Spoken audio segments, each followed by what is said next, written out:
Folks, we are live with round 7 FIDE Candidates. We're here at the St. Louis Chess Club. Joining me is Grandmaster Ilya Nizhnik. Hello, everybody. Hello. Yeah, let's see how this goes. We have quite a few interesting games coming up. Let's see. Yes, this is very exciting, folks. We're streaming live from the St. Louis Chess Club. We've got a wonderful live audience. Quite literally.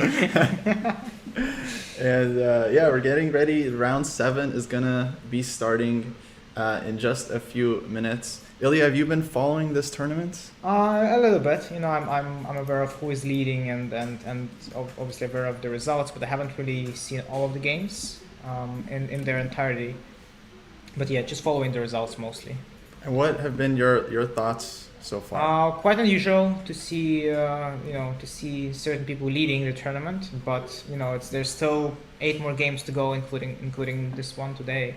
So anything can change. It's just a half mark. But yeah, my money is still on Fabi. he's in still on Fabi. competition. Yeah. Interesting. Mm-hmm. Yeah. What do you think of Nepo's performance so far?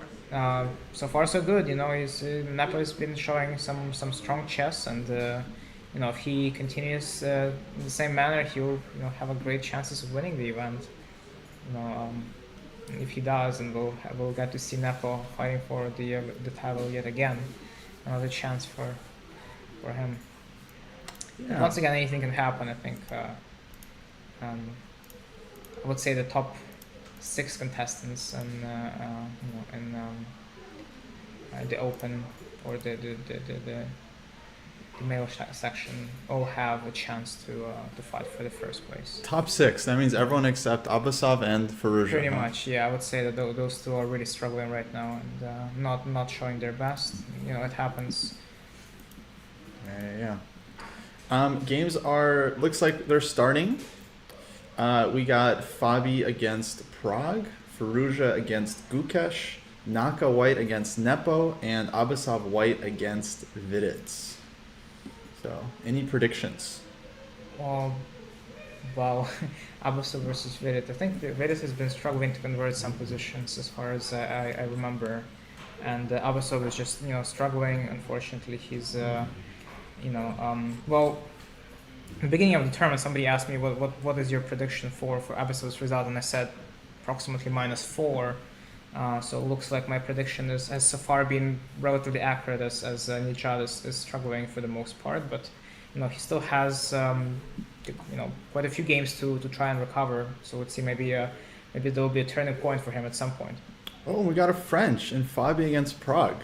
Yeah, That's unusual. Surprising. Yeah, very surprising. French is not the kind of opening you see being played very often on the highest level, because Black usually struggles a little bit because of lack of space mostly, and I think the most critical, obviously would be the advanced French, where I've played this myself actually multiple times. This is also the dojo aggressive repertoire that I know for a fact Caruana has been studying day in, day out. And let's see if he can follow Jesse's preparation here. Knight F3. I'm just kidding, by the way, but it is interesting. I'm curious. So Bishop D3 would be like the modern approach right now. Bishop D3, and then there are some lines where White just gives up the pawn on D4 and focuses on piece development, and Black struggling to find good places for their pieces, despite winning the pawn. Oftentimes will still find themselves struggling to complete the development.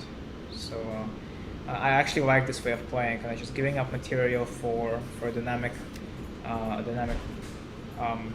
development advantage. Mm-hmm. I'll just catch folks up. So the theory of this line is as follows.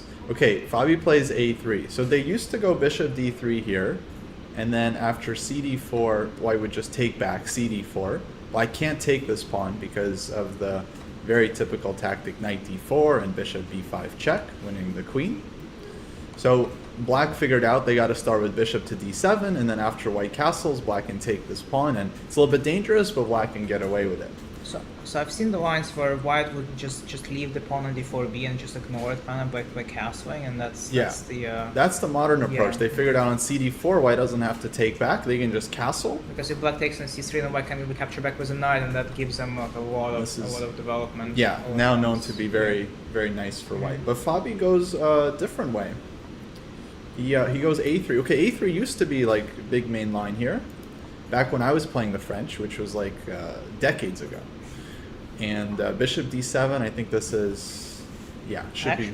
I actually had an online game on my stream yesterday, and this exact line playing. This is black, although I played it in a worse manner because I started off with a Caro cannon and I played c6 and then e6 c5, transposing into this French line. And my opponent did end up playing b4 right away, which kind of surprised me because I didn't have my queen on b6 in that line. I had all the pieces, but the queen was still on d8. My opponent still played b4, and it kind of surprised me. But apparently, early b4 is something I'm not very used to seeing, and I think Fabi definitely knows better because that's exactly what he does here. Seems like both players are well prepared. I remember as black, I would have some games like, for example, bishop e2, knight e7, castles, knight f5, bishop to b2. And then I remember black had this resource in these positions, knight a5. Exactly. Yeah. That's why I said bishop white's supposed to play bishop counterpoint. e3, I think, for the most part, because of Bishop this, b3, so, maybe, exactly, more accurate here. So. And yet Fabi just instantly goes bishop Oh, b2 Fabi does go early bishop on, and b2. not worried about knight a5 whatsoever. Yeah. Well, okay, Fabi's still blitzing this out, so clearly he's looked at this at some point. Maybe not for this game, but he looked at it for someone, and clearly he's confident enough to just keep playing fast. Yeah, it's very important. Time management is very, very important. Of utmost importance, despite the fact that you have 2 hours for the whole game.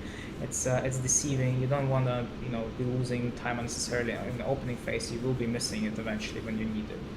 It always comes back to bite you if you overspend in the opening. Okay, so knight a5 seems to be the main response here, according to the engine and according to the book. Engine? No, Ilya, no engines. Oh, no engine. No, this is the dojo stream. Cut. Well, okay, cut it. 95. Opening book is fine. Opening book 95. Okay, there you go. Okay, I didn't know. Okay, let me turn that off. All right. Ilya, you're a grandmaster. Everything off. All right. It's not your fault. It's the default chess.com settings. Yeah, exactly. I'm looking at this from my side. Apologies. I could definitely have had it turned off, but yeah. Finally, funnily enough, I just read, right before we started, I read out the title of the stream, the title of the stream out loud. That's right. Where exactly it says that there's no engines allowed, and yet here I am using one. All right, well, feels bad. We're representing the people here on the dojo stream, and the people have spoken. They've decided against the eval bar. Oh no, people are unsubscribing. I'm sorry.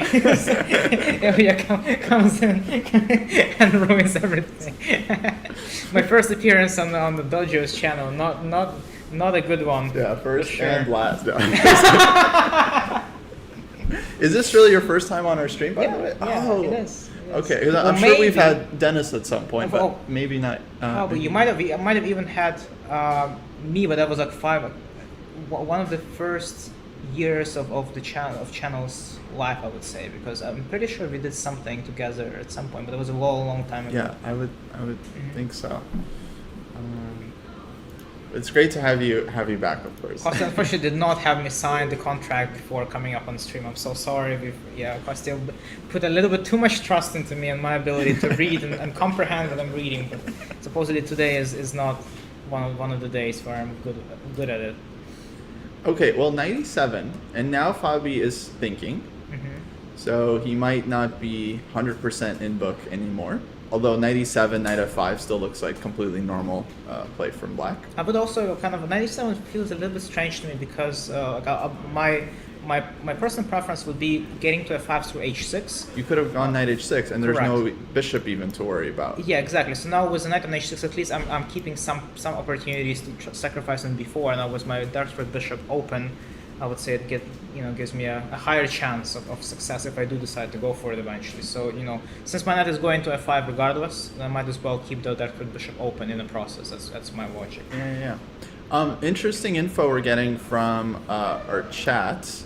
I think that's David on the dojo account. He's saying Prague had this as white. and Prague played knight c3 in this exact is position. the main line according to the book, with bishop d3 being second.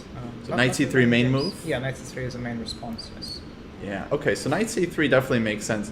Looking for knight b4. And now, actually now, as white had played knight c3, now it makes even more sense for black to go knight a5 in this case, because had black gone knight a5 immediately, white could have followed with knight bd2, right, taking care of the c4 square. But now as white's knight moved to c3, the c4 square is easier to occupy for the black knight. Yeah. So this is why maybe some people tried bishop d3 here instead of knight c3, and bishop d3 still runs into knight a5. That's interesting. And white doesn't go knight bd2, which kind of surprises me. So maybe I'm not quite understanding what's going on here. I mean, I don't see white ever taking knight c4, right? Like bishop d3, knight a5. The opening book says that there were 6 games where white castled, knight c4, bishop c3 happened, and it looks kind of awkward with black knight having a strong outpost in c4. Yeah, exactly. White bishop on c3, not my favorite piece, you know. So a little bit strange. Not the usual way of playing the advanced French, that's for sure. I haven't really seen many games like this. And Fabio, okay, started thinking. So maybe we can jump to another game. Let you pick. Where should we go? Naka, Gukesh. So let's look at Hikaru's game against Jan, because this is the one I played with black many times myself. This is one of the more aggressive lines in Petroff Defense. Oh, good. Oh, you're a Petroff player. Right. Yeah. Don't throw tomatoes at me. Yes, I am indeed a Petroff player, and I have a5 was interesting. I don't think I have seen a5 being played So very Queen often. d7, Queen c8 being the c5. main one, and a5 is a novelty indeed, because there are no games. Oh, so a5 is a new move. And what's the main move for black? So Queen c8, I believe, was the move that I played myself. I don't think this opening book is very accurate, but because there must have been, there's no way there was only 5 games played. Yeah, in the this chess.com opening book. Yeah, because I played this one myself at least once against Ding, I'm pretty sure, and not against Ding, sorry, against one of the classics here, you know, Simply Chess Club. And you're saying Queen c8, the idea like knight d7, knight f6. Right, just defending the b7, yeah. So oftentimes defending. black is trying to play bishop g6 followed by f5 and kind of solidifying the knight on e4, but then the e5 square is always kind of you know a little bit difficult for black to take full control of. So I guess Queen c8 is there, yeah, to help black play knight d7 and fix the e5 square issue. Okay, so a5. Maybe d2 was respond. Just ask like a, Patzer IM question. What's stopping white from taking the pawn on b7? Well, Queen b7 runs into bishop g3, which actually I didn't know at the time myself when I played this as black. So there's this idea of Queen b7 doesn't work because of bishop takes g3, and here I thought that this one is not good for black because white can take on d7, bishop takes f2, king g2, knight takes d7, and then rook e2, and kind of traps the white piece, traps the bishop on f2. But the interesting fact here is that black can even allow white to take on f2, and black would still be okay in most cases, as far as I remember. Maybe just playing something like bishop g6. No, wait, no, bishop g6, rook f2. One sec. Maybe this is not a position, but yeah, there was some line. Okay, well maybe the line I'm talking about, maybe in the line I'm talking about, black already had their rook placed in e8. So here they had like rook e6 or something. There was some difference, and I'm not really remembering it right now. But this is like a very generic reason why white doesn't usually go for this, because there's bishop g3, bishop f2, and despite the fact of how awkward the black bishop is on f2, it still kind of works out. The engine makes it work. Okay, referring to the engine. Sorry, I know that's the case, because once again I'm not an opening specialist by any means, but yeah, when I analyze this line from black side, that was the case, And Naka, he's unimpressed. He went knight d2 pretty fast. Bishop e6 was played. Bishop e6 from Nepa. But so far, Naka has basically hasn't spent any time here. Though, okay, at some point, I mean, if a5 is a new move, I mean, the prep has to run out at some point here. Well, a5 also kind of makes sense because black is trying to get their b8 now knight to a6 and then maybe potentially to b4. Actually, that's interesting. What if queen b7 runs into knight a6? Oh, queen takes b7 was played, Oh, Naka actually. wants to find out. I feel like knight a6 is gonna be played. No, bishop e3. It doesn't seem like bishop g3 is gonna work in this concrete case. I think it's not. So why is bishop g3 bad now? So let's say queen d7, bishop takes f2, king g2, knight d7. What if rook takes e4, d takes e4, knight takes e4? Uh-huh. Maybe black's bishop takes trapped. d4, knight d4, bishop d5, which is still... And, it's only one pawn for the two pieces. It's So unclear though, because the c5 is loose, and black's next move is going to be f5, kicking the knight out, picking up the c5. This might still be okay. Having a rook and two pawns for two white pieces, and the position nearing the endgame phase, right? The rook starts outperforming the white pieces eventually. ooh, queen b2. Nepo snaps on f2. Like progged it to him. Oh, okay. Now, bishop takes h7 was responded very, very quickly. Okay, so we're basically still in the... h7. Bishop h7 is not the kind of Wow. move you would just... Okay, just so snap. both players have had this on their computer Yeah. like this morning. Most definitely. Yeah, what is bishop h7? That's just insane. Oh man. Wow. Okay. Queen takes a8. Let me back up. So for the fans, knight takes f2. If king takes, this would be a huge blunder because then black gets to do the discovered check against the queen on b7. For the fans, I obviously understood that immediately. So Naka takes on h7, which I don't understand. I guess he's grabbing a pawn and the bishop isn't hanging on d3. But king takes, queen takes rook, and my guess is now Naka's looking at Nepo like, okay, like what's your next move? You know, clearly this is our prep. So wow. This game is battle of home prep for sure. Yeah. And normally you'd think Nepo would win this. You know, he's a big Petroff guy now. Naka is not a professional player anymore. It's not even clear if he owns ChessBase, right? But no, Naka did his homework for this. I'm sure Naka has people helping him for this event. He has someone that has ChessBase that works. Definitely, most likely. There must be at least one person Naka's team that has ChessBase. Right? Interesting. Okay, so what's going on here currently? Okay, knight h3 play. It makes perfect sense. Yeah, it's a kind of position where I would much rather play this as black because yes, I'm down material, but white essentially is playing down the queen. Like, the queen is going to take a while coming back. Right. And then during all this time, like, I like my chances. And I would play something like bishop f5, bishop d3, queen g4. White having the queen on a8 just tackled away is not making me feel very safe if I'm playing this as white. You know, if white's queen was somewhere like close by on the king side, then sure, absolutely. But yeah, in this case, I would still prefer black. But obviously, if I do play this as either side, I do need to make sure I understand what is the most effective or efficient way of attacking when I'm playing this as black, and what's the defensive mechanism we're gonna look like if I'm playing this as white, because essentially this position is about whether white can defend and white probably wins, and whether black attacks appropriately, and then there's probably gonna be some kind of like engine draw is my guess. But yeah, I mean, I imagine the engine is saying zeros, right, if both players have this prepped. But still, you get such a crazy position that I think as soon as they leave book, they're just going to start making lots of mistakes. For sure, yeah. Okay, knight h3, king g2. Nepo already starting to spend some time here. Probably trying to be careful, trying to make sure he doesn't mix anything up, because in positions like these, one mix up may result in you losing. So yeah, you miss out on attacking chances and whatnot. But yeah, fascinating. I was saying yesterday I was very happy Naka won that game against Firouzja, because like I think that kickstarted his tournament. Now that he won a game, it's like he remembers how to play chess. He remembered that he's a top player, and he's only a point behind Nepo. That's right. Yeah. So one game changes everything here. Yep. And I think the whole tournament actually is probably rooting for Nakamura right now to win this game.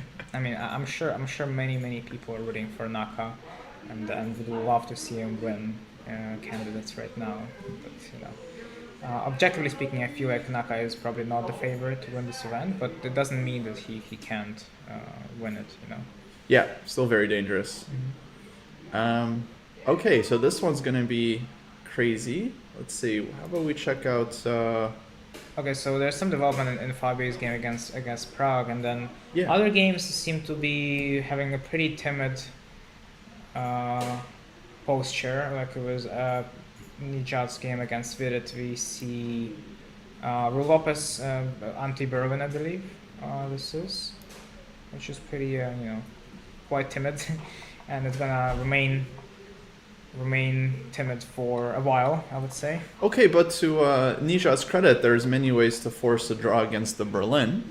And he is not goes going for one. D3, Yep, goes for one of the yep. absolute sharper lines. Yep. So good for him. He's in there to fight. Clearly, he's trying to win the game, and absolutely, that's the right approach. I think with him trailing by 3 points, having a -3 score at this point, definitely he needs to start looking for opportunities to even out the score. Yeah. Otherwise, it would have a bad feel on him probably after the end of the tournament. And he's got he's got a very clear goal to play for. He can play for 7th place, which wasn't clear before the tournament, but now that we've gotten into it, 7th place is absolutely like within reach for Abasov. Mm-hmm. So it's him versus Firouzja. And then Firouzja's game, actually saw a very unusual choice on a top level in a top level chess. A London Defense, the one and only. Firouzja. Firouzja is trying to mix things up, and I feel like Black just got a very comfortable position with no problems whatsoever. Firouzja making move h4, which is not the kind of move you see White make very often, because usually if White makes a move like h4, White is kind of saying that, okay, I'm trying to attack on the king side, and my king will most likely be castled queen side. And here was Firouzja already having played rook b1, obviously that's impossible now, so the White king may end up staying in the center after h4. That's funny. That's unusual, yeah. He's playing the London, but in the hands of Firouzja, it's like every opening is going to be sharp. Yep, that's great. Yeah, I like doing that to some of the more timid openings, like Queen's Gambit Decline, for example. When I play this White, I like castling long early and kind of just going all out on the king side against my opponent's king. Mm-hmm. So definitely apply some mental pressure on your opponent. Like your opponent is used to playing a timid opening, and then you're just basically by as early as move 10, you're taking the fight out to them immediately, and it's not the usual thing that happens in these kinds of openings. So this one I think will be a big fight. I mean, normally you would think Firouzja is the favorite, but based on how he's played so far, and Gukesh has done fantastic in this tournament. So I wonder if Gukesh, if he's trying to win this game, just based on the tournament results so far. Well, it's gonna be tough to do for sure. But if Firouzja is playing as aggressively as playing h4 move 9, then maybe there's a chance that he's gonna overpress and Gukesh will end up winning. Yeah. I would say this position normally cannot really be won by Black unless White does something really wrong. Mm-hmm. Or just takes like crazy amount of risk. Yeah. That makes sense. Why don't we jump back to Fabi, because there was some moves there. So Fabi did go knight c3, like we know Prague played in his own game from last year.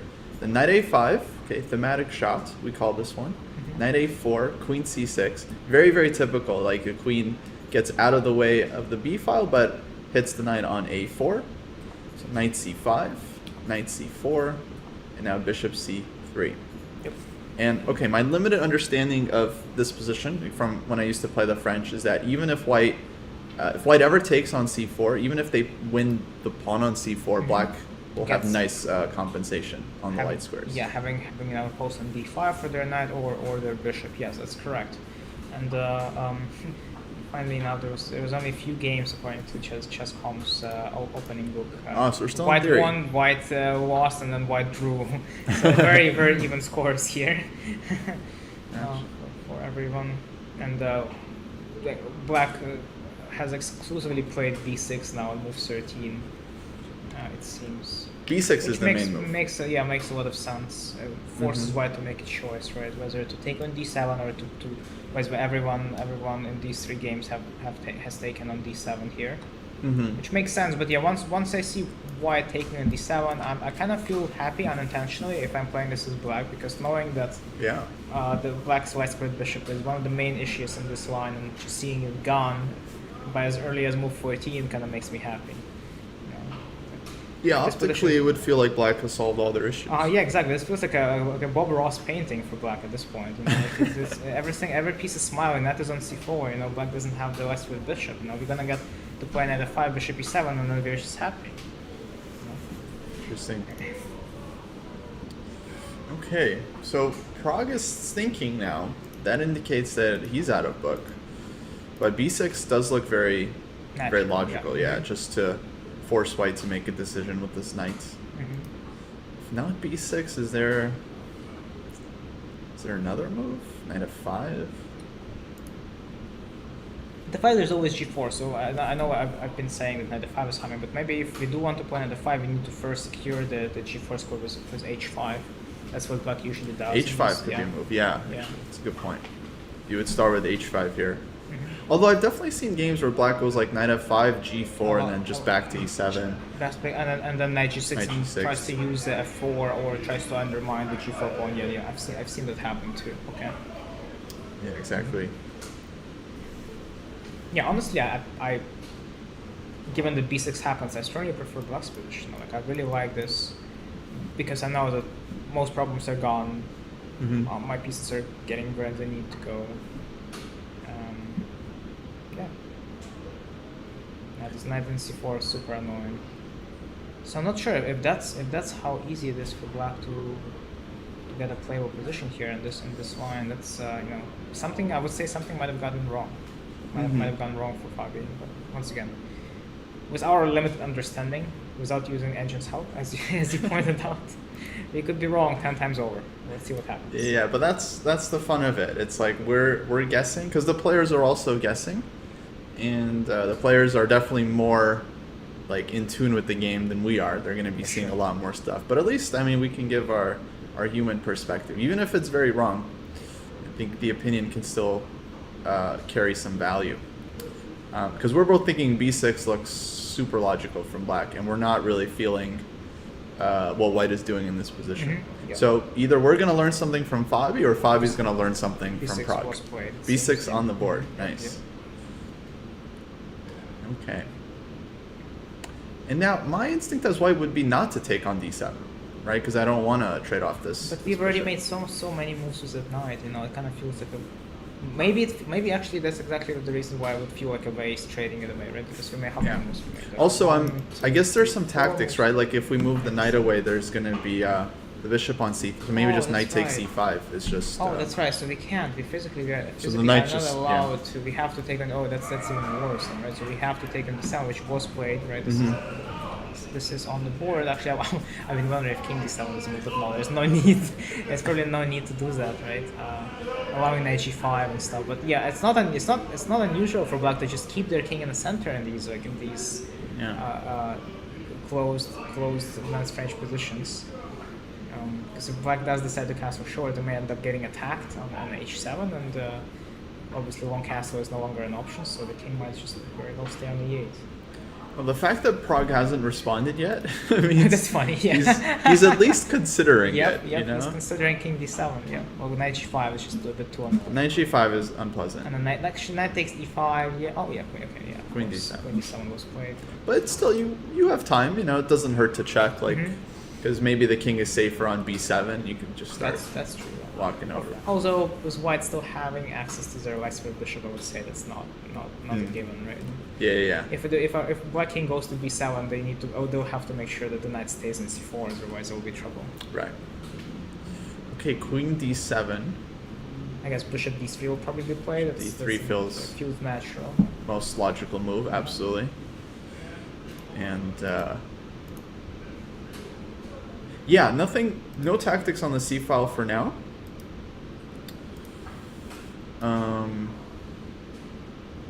Knight takes on e5. There's just knight e5 recapture. And then knight e3, rook e3. Yes, so the knight does not have any effective jumps. Knight e3 would I guess be one, but why give up a good knight? Right, I'm not sure if the c4 knight is needs to move at all until the rest of the game, because if you compare the c4 knight to, let's say, the bishop on c3, then the difference is just crystal clear, right? You would probably never ever want to trade the c4 knight for the bishop on c3, because comparing the two pieces, it's immediately obvious which piece is better. Yeah, so a move like knight e3 would be like too fancy and not good. Yeah, exactly. Just trading a good piece for a bad piece, essentially. Right. It's And like making a strengthening wrong white's positional choice. center and like Yeah. opening the f file and yeah. I'm with you there. Okay, Prague showing good prep. Bishop 3 was played, so now Prague is going to be spending a little bit of time here thinking about his options. And in the meantime, we should probably go ahead and check maybe Hikaru's game. Hikaru did manage to bring his queen all the way back to b3 in the meantime. Okay, this is the super sharp Petroff game. So check. Bishop g4 played from Nepo, queen b7, rook e8, queen Baka b3. seems to be still in his opening prep because he's blitzing out all the moves so immediately. And I think here I cannot help it but ask the question: what happens if Black just takes on e1 and then knight takes e1, queen anywhere, literally like queen e6, let's say, which probably is a line, I'm assuming. Oh, I think I see now. So queen e6, let's say queen c2 check probably basically has to be played, otherwise Black is coming to e2, right? So queen c2 check, now Black will probably block the check somehow, let's say with g6, and now White can go knight d to f3, taking care of the e2 square thanks to the queen. Yeah, otherwise it would be to c2. very, very bad for White. Oh, yeah. Queen e2 just ends it immediately, right? So White absolutely must take care of the e2 square. Gotcha. And I guess if queen c2 check bishop f5, then White will go queen d1, squeezing the queen into d1 and taking care of most problems. So yeah, okay, so after queen b3, that's probably why Nepo is now thinking deep in thought, trying to figure out what are the next steps to his attack, because a couple more moves and White will just win thanks to the overwhelming material advantage. Yeah, you're up in exchange and the pawn. Yeah, exactly. So all White has to do is just trade rooks, bring the queen somewhere to, let's say, d3, and then get the queen side pieces out, and that's just going to be game over, because yeah, it's, you know, if Black fails to create any kind of counterplay during that time, it's just, yeah, it's not pretty. And Nepo is, maybe he's struggling to remember the lines because he's already down 20 minutes on the clock. Makes you think. Yeah, I mean the way I do prep, I don't go super deep, right? Because I'm not an elite player. I just try to get a position that to me is like, okay, I can play this over the board, right? If we get this, then I'll just start, you know, coming up with my own moves. I can imagine they look at some position in their prep, they're like down in exchange, but Black has tons of compensation. And, you know, someone like Nepo's like, okay, I can handle it from here, guys. Honestly, it's in my experience, and I've played a lot, right? I've been playing for over 22 years now. In my experience, it's so easy to make this mechanical error of overanalyzing something with an engine and believing that you are capable of figuring stuff out on your own if something goes not as you've analyzed it. And I've made that mistake many times before, and I've seen top players make that mistake many times. And no one is really safe from it, right? Because everyone is so reliant upon engines these days that you're kind of forgetting that you're only human. There's only so much you can do, and it's some positions just unrealistically difficult to get through. Right. When you are on your own without engines help. Okay, what are these weird words? BZ. What are those? Just I can't understand. I think that's David trying to communicate with the Gen Zs. It must be some inside joke or something. Yeah, I can't get it. The only word I understand is Riz. That's the only one. Yeah, I don't know what that has to do with the stream, but DJ Kono needs an engine which rates positions based on human levels of analysis, and that's wonderful. That would be very helpful, given the engine is solid and it doesn't make mistakes just like humans would, right? But the human understanding is a very important factor. Yeah, human levels of analysis. I think that means like what, depth 3, depth 4. Yep, that sounds about right. Yep. Okay, Nepo still he's tanking here. So yeah, I feel like he's out of his book. Where is Ilya's ball mouse? Zevcat has it. Should I bring it over? We'll bring it over. I hope Sarah doesn't mind. In the meantime, let me see what else Hey, stolen. we got. You stay the ball mouse? Yes, I'm still in the ball mouse. Boom, now I have 2 mice. This Look at one. me. Hey, alright. Your mouse is famous, huh? My mouse? What mouse? You mean the one I'm using, or Zevcat's mouse? I guess Zefcat's mouse Zevcat's is famous. mouse. Yeah. Oh, But you're famous for using the ball mouse. Well, Sarah let me try using her bow mouse a couple of times doing Puzzle Storm and Lichess, and I failed miserably. Sarah using my mouse beat me in Puzzle Storm while I was using her bow mouse. Yes. Dang. Yeah, this mouse is incredibly difficult for me to use. I've never ever used bow mouse before, and that is just an abomination. I'm sorry. No offense to people using bow mice, but I like this mouse. What brand is that? this is my new one. It's a Gravastar M1 wireless something. Wow, it's gorgeous. Well, thank you, but I figured I've been using my old SteelSeries mouse for over 4 years and needed an upgrade, I guess. But yeah, I just like mice with the RGB technology, and given they're wireless, I can literally use any. So there you go. All right, we've wait. Oh, if I want to use this, I need to connect. But I mean, I don't think. I would have to borrow the USB from Sarah's laptop, and I'm pretty sure I shouldn't do that. For anyone that cares, I'm using the Razer Pro Click Mini. I'm a fan of this one. That's beautiful. Yeah, it's pretty small. For me, it's I have a very small perfect hand, mouse. so Yeah, it's small. I got small hands. the only thing I don't really like about this mouse is that it doesn't fit into my hand. Not quite. That's a The problem. one I used to use, the SteelSeries one, was smaller than this one. But I like the Razer because it's wireless and it's also fast. It's actually hard to get a wireless mouse with a high DPI. Yep. Not very typical. Did you see that clip where Hikaru is at? I think it was at the Candidates tournament, and he reached for his mouse. Oh yeah. I've seen that video. Yep, yeah. He did it multiple times in a single game. That was incredible. Yeah, that was one of the most very amazing cool, things I've seen. And he was making the finger movements as if he's clicking the mouse. Yeah, he reached for it, he clicked it, and then he was oh shit, no, that's there's no mouse here. Oh shit, I'm playing OTB. Oh, the hands do this. You try to draw arrows. That's fine. Yeah, that's what I call an investment in what you do. Yeah. No, Hikaru is amazing. Yeah. Oh, absolutely. Absolutely. Always bringing the content. Hikaru is not up 25 minutes. Yeah. I mean, well prepped. Sorry, I borrowed your mouse. I hope you don't mind. Here it is. Here it is. The fans were asking for it. People were asking for the the bow mouse, but I realized that I can't use it unless I have the USB stick too. But no, we should make Kostya use it, since people watching the stream could only see what's happening on Kostya's screen, not on mine. Oh my god. Okay. Wait. So how does this work? Can I use both mice at the same time? So if I could plug two mice in. Oh boy, not again. A disaster. Oh my god, okay. Well, let's go.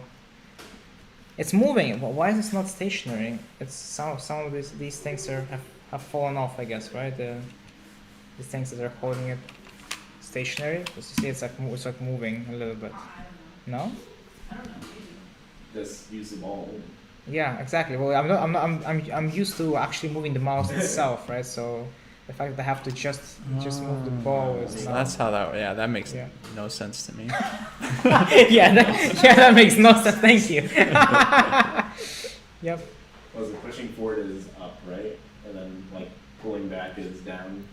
Yeah, it's just like the ball at the bottom of the mouse. It's on top. Okay. So Napa is still thinking. In the meantime, Prague did play G6, which is quite unusual because G6 seems to be taking away this knight f5 and e7 idea from black, right? Something unusual, something that you don't see very often. G6. Yeah. Also, it weakens the dark squares. Not sure if I'm a big fan. Well, once again, who am I to judge Prague, right? But No, let's think about it. Because normally we would expect Black's bishop to go to e7, right? That's just the most. Maybe it's the reason why he's playing natural g6 is that he doesn't want to play knight f5 because he's afraid of white taking on f5. But I think that's not a big deal here at all, is it? Can't imagine. Yeah, he'd be Yeah. afraid of this. Yeah, because he has an amazing knight in c4 now. Nothing can kick his knight out, and he can just play something like h6 and queen e6. Yeah, exactly. Just keep the queen on e6.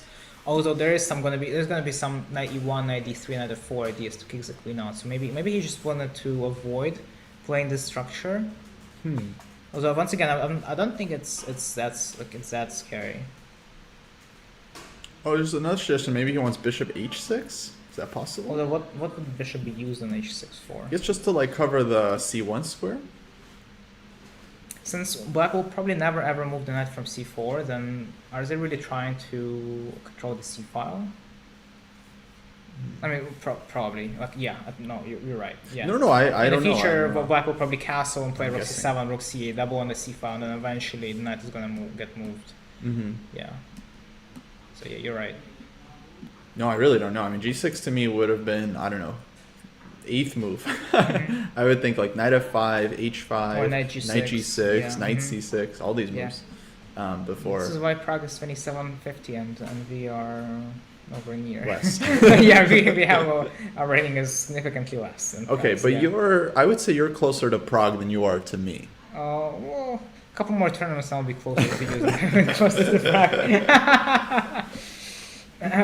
Judging by my average performance over the past year and a half, you know, I'm closing in on the 2300 mark.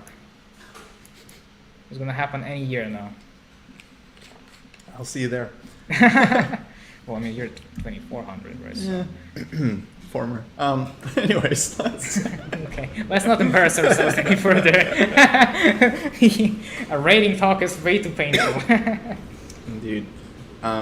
Yeah, we had Lunderman on the stream yesterday. Oh, nice. And he went on a fairly long speech about how everyone he knows is struggling in chess and suffering, and no one's gaining rating anymore, and that's why Magnus quit and everyone should quit. It's a great stream. Excuse me. Oh, no worries. I know.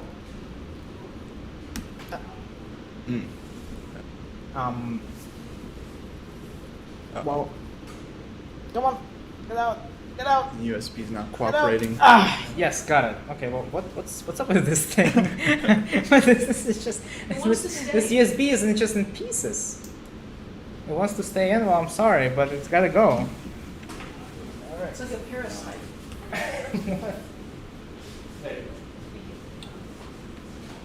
G6, and yeah, Fabi's thinking. Okay, for Fabi, the first move, would be castles. That comes to mind, but I guess I would also think about h4 now that black has played g6.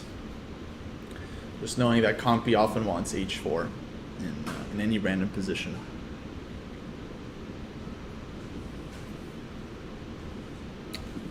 I was too busy reading chat and seeing how people are upset with our Yeah, negative talk no worries. about rating and stuff. No, I was wondering about h4 Uh-huh. or if white should just castle. H4, interesting. I'm trying to understand whether forcing black to play h5, because essentially I think h4 forces black to play h5, right? I don't think black is looking forward to having to think what happens after white gets to play h5. It seems unnecessary. So h4, I think it would be safe to assume black would have to respond with h5. And Well, let's say like knight g5, for example. knight g5, yeah, that secures a g5 outpost for the white knight, and let's say bishop h6.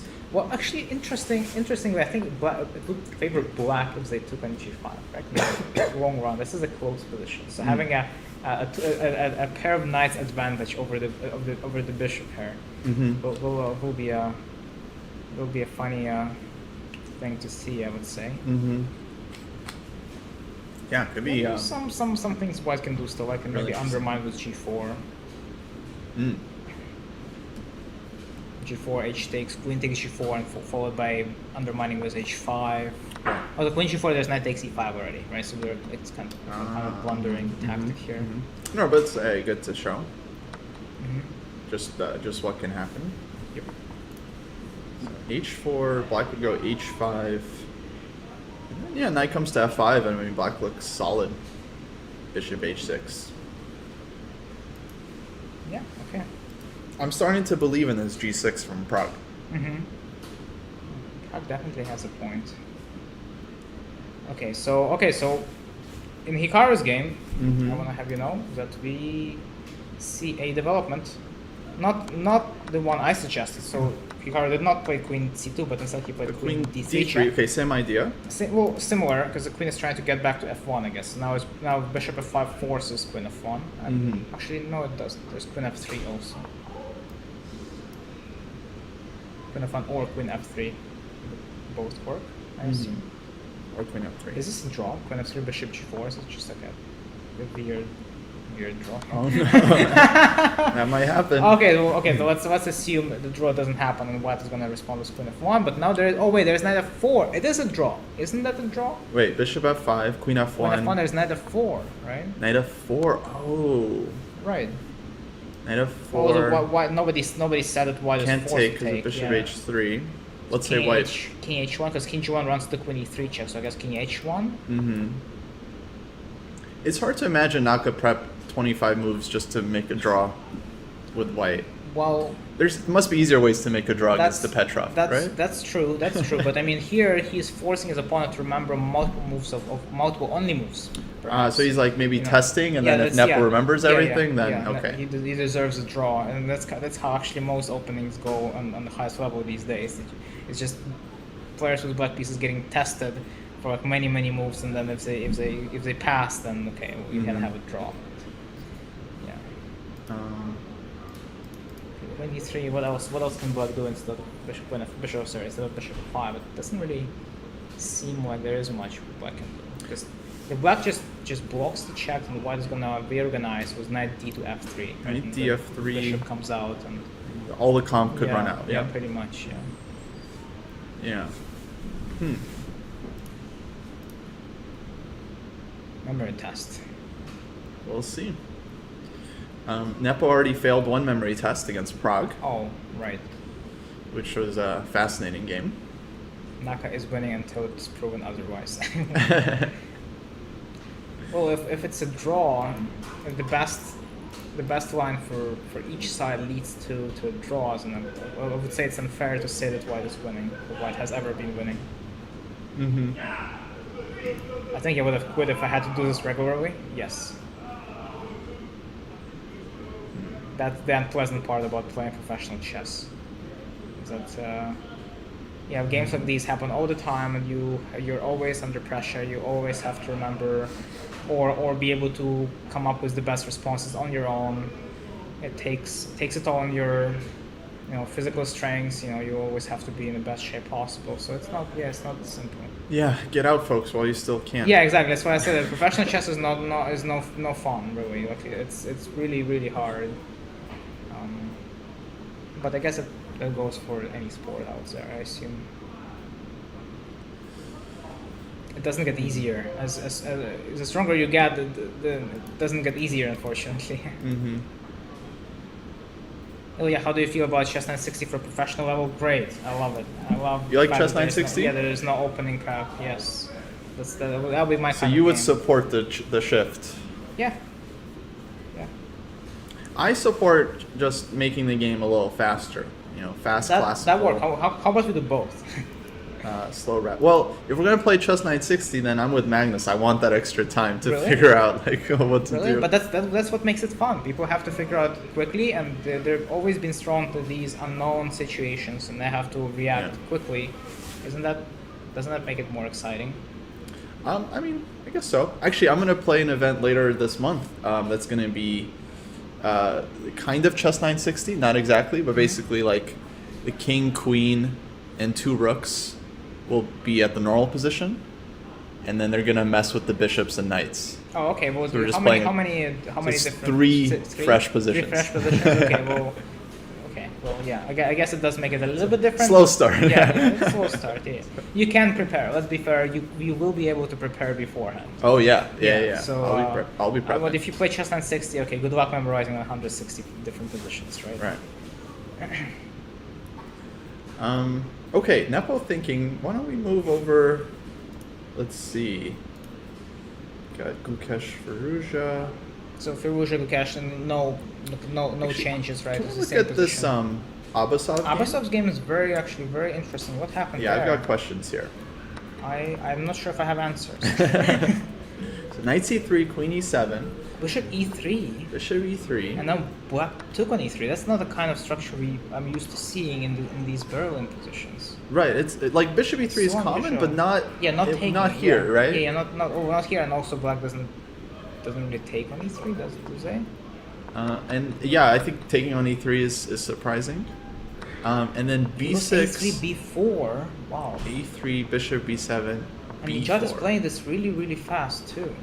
a5, a5, knight e2. He's only spent 15 minutes on his clock and is essentially just blitzing. He's playing like he knows this, like Yeah. a4, rook a1, queen a1, and then if you take on b4, Isn't there a queen a7? either queen a7 or you could maybe take on No, I e5. think queen a7 but just wins. queen a7 would be the idea, right? Yeah. So maybe instead of taking on a1, maybe we should just take on b4 immediately. So as black, instead of taking on a1, move 13, just queen takes b4.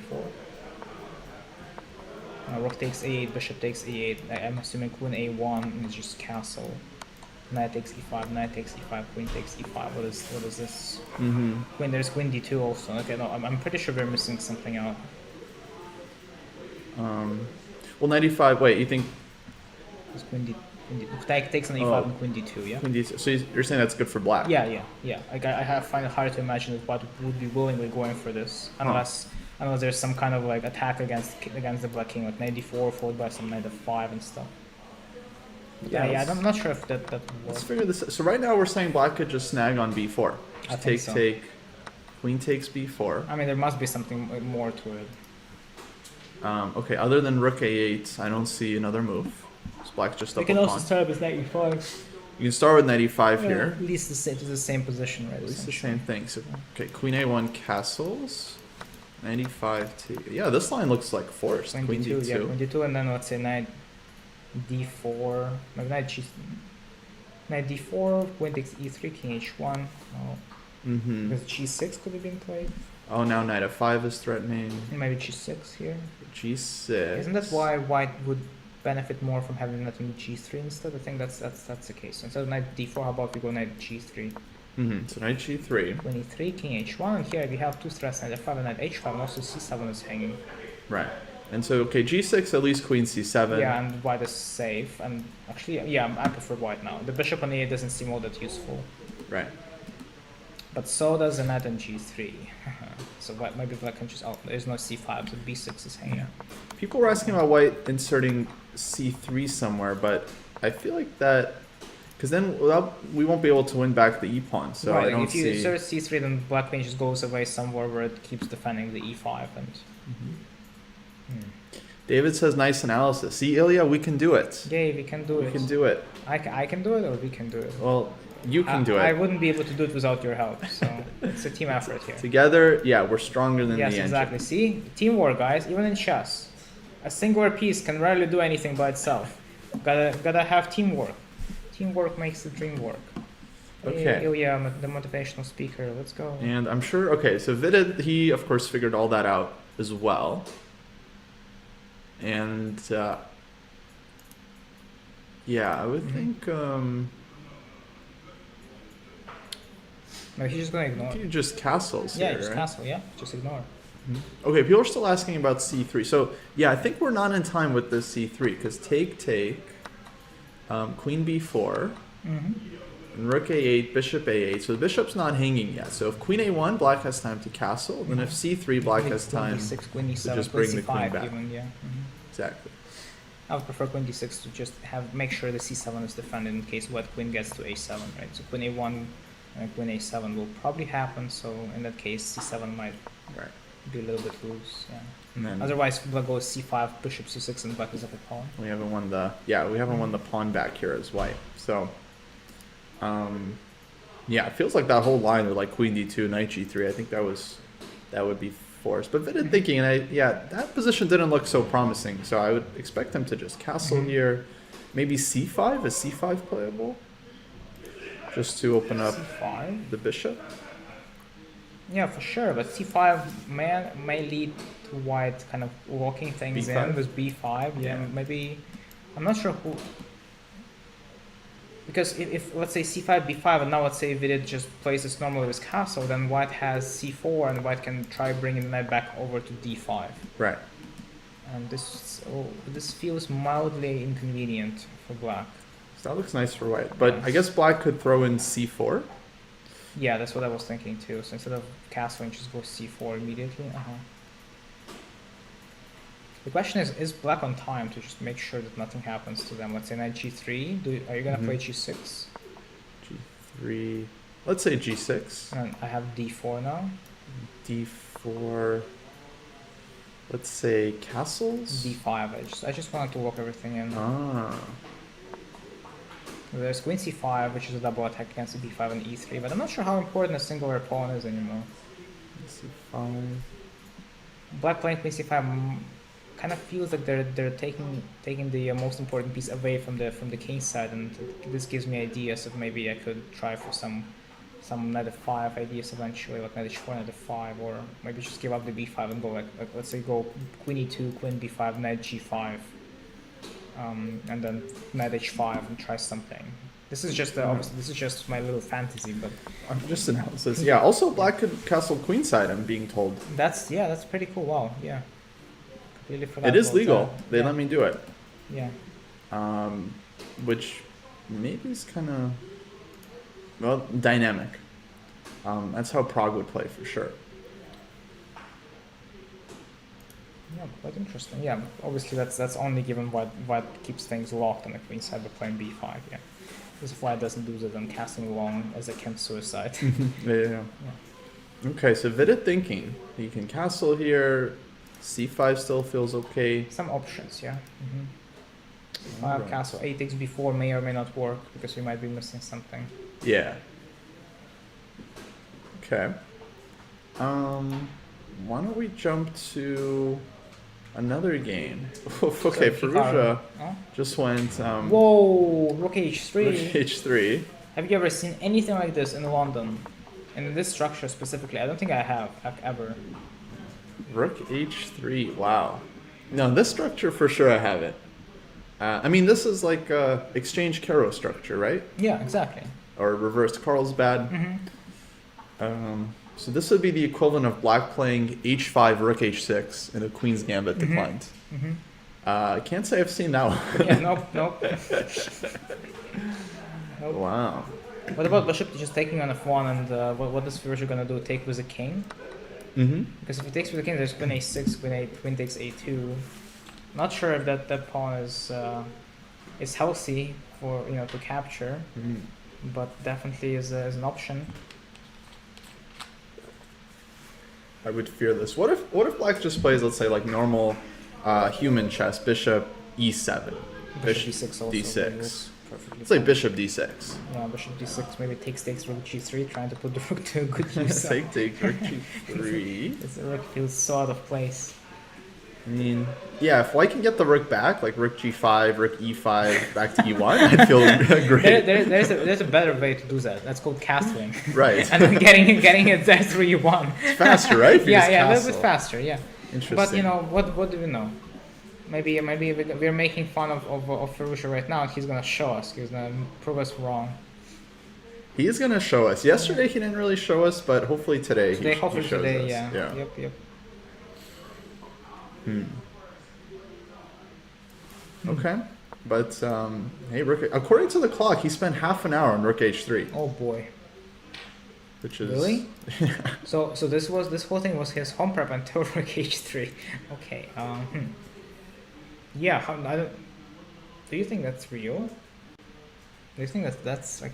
I don't know if Not it's a 100% mistake. accurate, but it's probably not too far off. I mean, he has spent about half an hour off his clock. And I don't. Well, I see. and he did play h4 a while ago. Right. We saw Exactly. it on the board. He played h4 quickly. Yeah.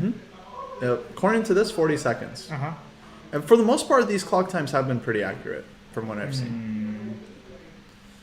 We have a singular move being made in both Hikaru's game and Fabio's game. Fabio played queen to e2, and Hikaru played bishop f5, queen f1. Okay, so we don't get the immediate draw with queen f3, bishop g4. Yeah, that's unfortunate. And I'm guessing Nepo Okay. is still fine here. Do they have rules that prohibits them from making quick draws like with threefold early on? Is there? Threefold is fine. They're not Okay. allowed to offer draws until Uh-huh. move 40. Oh, okay. Because I know that, for example, St. Louis Chess Club has been implementing the no draw offers rule Yeah. for the past No couple draw months, offers at all. Yeah, at all, yeah. Doesn't matter what the position is. Yep. Which I think is a good rule. Sometimes it gets a little bit awkward when it's like just completely drawn. The players to figure out how to How to make a draw, yeah. how to make a draw. how to construct a drawing pattern to not have to suffer another like hour or two. No. But okay, we were thinking knight f4 check. Yeah, there's also knight g5, which feels a little bit slower, but maybe knight can be used more efficiently on g5. Although no, not really. Mhm. Knight g5, where can it really go? e4 and f3 are both taken care of, so white just moves the king away and Right. asks black, okay, what's next? Black is essentially only having 3 pieces attacking, and I'm not sure if that's enough. And yeah, once again, Hikaru is up almost 1 hour on the clock, and yeah, if there's a very high chance that if given this is still a line, if Jan screws up even further, then the game might just be over. Yeah, Because he has no time. If he fails attacking, then it's just and the game is just over. He's down a whole bunch of material and he doesn't get enough compensation for it. So now, if you want to go again, let's say knight f4 king h1. We didn't really end up finding anything for black here, did we? Knight f4 king h1. Let me try. How about this move knight e2 to try take on d4, and then if some knight to f3. Some knight, let's say knight d to f3. I was hoping for some tactics, but oh wait, is there bishop g3? Oh, then knight g5. So Got him. found the tactics. Found the tactic. It works. Just Okay. not for black. Hmm. Yeah, this feels. Let's say queen e4, maybe queen e4, but then white can just block with like knight g2 or knight g2 and then followed by bishop e3 looks very strong. Wait, so knight f4. I'm still on your line. Knight Yeah, e2, knight knight e2 d f3, and queen e4. queen e4, knight g2 seems very Knight strong. g2. Followed by bishop e3 because we're still threatening knight g5 and then we're getting the bishop out, getting the rook out, and it's Yeah. So okay, black. Let's say does something like f6. I'm not sure. Bishop e3, and our knight can get caught here. exactly that's the whole point. And next move is rook e1 and you're just still pressuring that knight. Oof. Bishop g4. Yeah, maybe bishop g4. Aha, bishop g4 is actually quite Awkward. tricky. Yeah. Awkward for white. Well, I see a draw again. I can do perpetual probably as well. If I go into this line where I take on e2 and then no, there is no perpetual. Yeah, but queen takes e2, bishop takes f3, queen f2, bishop g2, queen g2, queen e3, queen h3 check, king g6, queen g4, king f7. There's no f6. perpetual there. Yeah. Wanting this. Yeah, This. f2. Take. And then black is winning. Yeah, black is now doing good. King Yeah, g6 and king. Well, Queen no, h6 even. Yeah, but queen h6. That's. I think that's okay for white because I take an I go rook e1. I think that's more than okay actually. Ah, okay, okay. Because my rook is getting too strong. So here, obviously, king g8 doesn't work as queen c8 now. So king And g6. king g6, queen g4, king f7. The king does end up hiding, and d7 is inaccessible for the king. Right. Yeah, and just king g8. Let's say, back. yeah. And then the pieces come These out. should be prevailing here, but once again, you never know positions like these. Okay, very interesting. And I'm sure we're missing like about 50 other lines that could be played by either side, but Yeah. you know, Or position is maybe quite we rich. see everything. I don't know. Yeah, but once again, Naka is Nepo is the one under pressure. Oh, by the way, h5 did happen even without white playing h4 in Prague's game. Oh, Prague goes for Yeah, h5. Just Interesting. h5, it just constructs the pawn chain, and this is essentially him admitting that the king is not gonna be moving from e8. Let me jump back. I assume because it's very hard to imagine that after both of these pawn moves, black will ever castle short, creating a bunch of hooks. Right? If black doesn't end up castling short, white will probably try to undermine with g4, and that doesn't look pretty. I'm wondering, what do you think was Fabi's idea with queen e2. You just develop, get the queen out on a good It's such square. a specific move. Like he could have castled, but he decided not to castle, just like queen e2. I don't think he's thinking about queenside in any position. But then, how does he really? How is he gonna breach the queen side? Would have to be like a4, b5, a5 kind of plan. Yeah. Maybe he's just trying to get rid of the knight by playing knight d2. Maybe that's his plan. Knight d2. Knight d2, yeah. And then the black wants to keep the knight there. They would have to go. Actually, is knight d2 even threatening anything? Well, knight c4 and bishop takes 4. There's bishop b5 in the end, so I guess it does. Yeah. But if knight d2, b5, then the knight can maybe be. White's knight can be arranged to go to c5. Yeah. Right. Yeah. Interesting. I do like that Prague played the French against Fabi. I mean, he's showing no fear. I played French myself a couple of times against Fabian in Blitz and Rapid games. I played French against him in Pro Chess League. I think one of the years, a couple of years back, and once in Blitz, as far as I remember. And my score was one grand, I believe, against Fabian in French. Oh, you beat Fabi in the French. Yeah. Well, Wow. I have a pretty decent score against Fabi, but we've only played online, so that doesn't count. Well, I also played him in a couple of Blitz tournaments over the board, but once again, it's Blitz, so I don't see it as any kind of accomplishment. That's not bad. I'm 1-1 with Fabi. Even. Wow. Even score, Wow. OTB. Yeah, Jan is almost down an hour. Yeah, it's tough. He's really struggling. It's one of those positions where if you misstep one move, you will probably just lose. So, Yeah. that's kind of another thing about Petroff, that it seems like a very, very safe opening given that you know a lot, right? White does have a couple of different ways to bring the fight to you in Petroff, and Hikaru definitely knew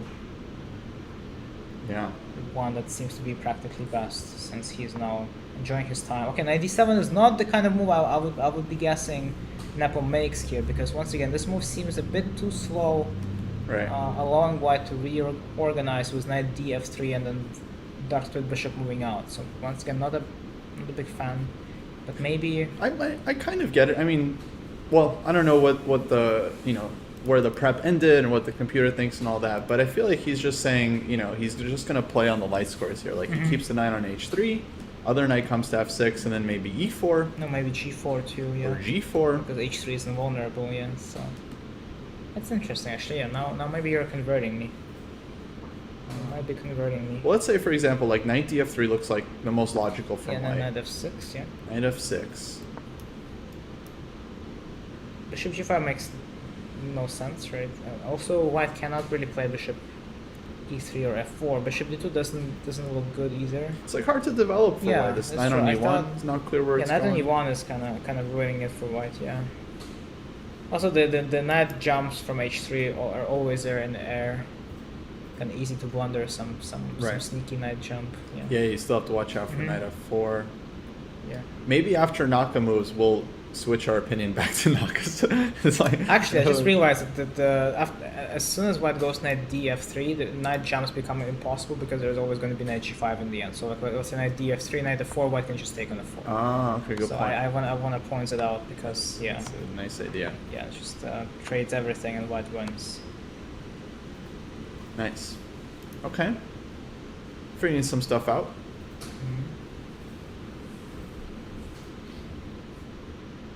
And Naka is starting to spend some time.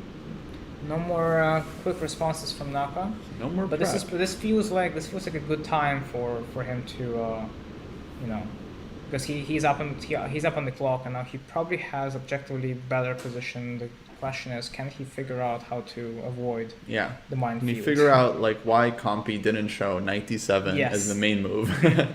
Yep. Can you find this point 2 in this position? Okay, imagine he should tank here. I feel like generally, if you leave your book, like you should spend some time and like figure out what's going on, yourself. Unfortunately, his opponent gave him the perfect opportunity to do that by dropping down 50 minutes on the clock. So here Naka has a perfect opportunity to come up with the solution to this puzzle, given this is a puzzle, because we can never be sure since we are not using engine, and for all we know this might still be like one of the best moves. Yeah. Let's see. Okay, Fabi went for bishop d2. You're not allowed in Chess Dojo unless you've beaten Fabi. That's a pretty harsh requirement. Prerequisite. Yep.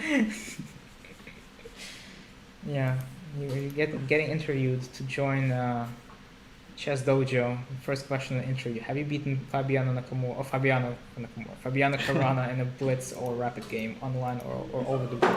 Have you beaten Fabiano Nakamura? Fabiano Nakamura. Oh.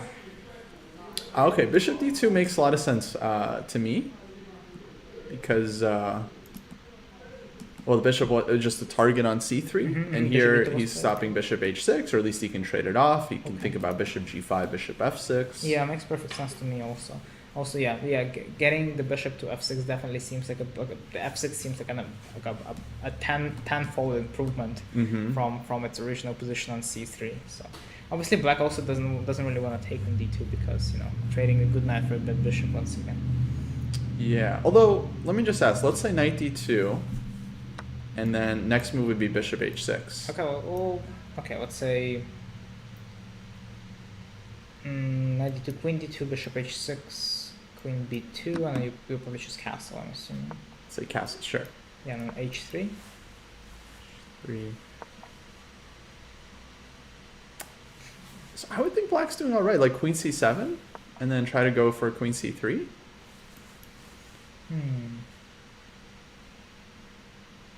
Yeah, this feels alright. At g4, if I just go g4, you will play queen c3, you will trade queens. I'll just go king e2, but then you have full control over the c file. And maybe just take on g4, play bishop f4, go rook f8. This looks very pleasant. Looks okay for black, right? Yeah.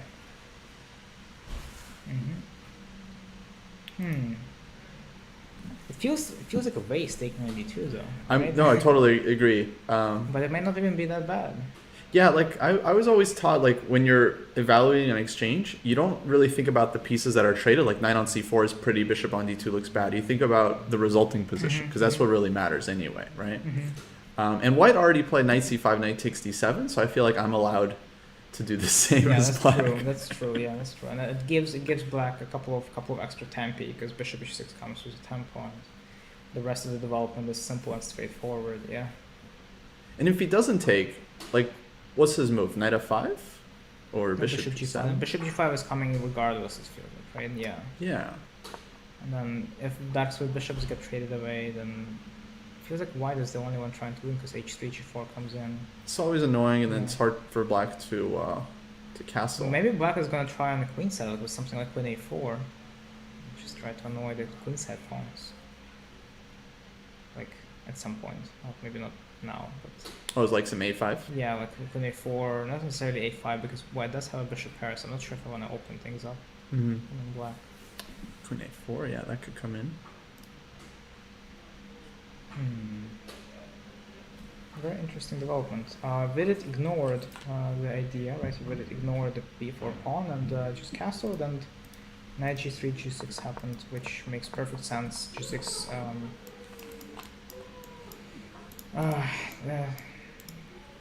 what's the word I'm looking for? Restricting the knight, right? Queen d2, and now Vidit is thinking. Okay. Yeah, Nishat with the big time advantage. Vinit, he's been tanking every game this tournament. He's been in time trouble. Yesterday it didn't end up mattering because his positioning against Firouzja was just too good. Too good, yeah. To mess up. But he's been thinking. But optically, you like white here or no?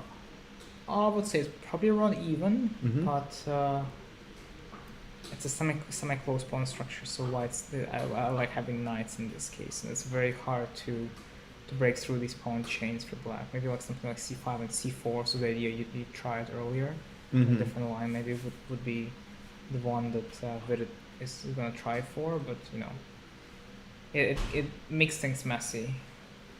Not sure. Maybe that's exactly what Nijad is hoping for. That Vidit is gonna try to beat him and in turn run into some kind of long-term issue. Right. Hello. Okay. Yeah, probably about even. Should we check in with Faruja? Are we intentionally not looking at women's candidates? Or? No, we can take a look. Actually, Yeah. there is a big game. Maybe we should check out. Yeah, definitely. Because I think Tan today is playing Goryachkina. Yes. And this is pretty huge for the standings. I feel like Tan and Alexandra have just been dominating the tournament so far. Tan being half point ahead. Let's just go back And then here. for the A6 for over A6 move 3. A6. The also popular A6, yeah. Magnus favorites. And then we essentially just have but this is not a good news for black, right? With both bishops missing. The D5 is struggling in the final position. Yeah, really good reaction by Alexandra, where she removes the last free bishop, now making the D5 ever so more vulnerable. So first instinct, you like white here against the hanging pawns. Yes, yeah, I take white here any time of the day, but obviously black was proper counterplay on the queen side. It was like A4. Should be able to survive, I would say. Yeah, now black manages to trade away most pawns. Let's say play A4, trade away both of white's pawns on the queen side, and even if black ends up losing both of the hanging pawns, it's going to be a 4 versus 3 endgame, which oftentimes is just drawn, right? The rook endgame, let's say 4 versus 3 on the same side as a draw.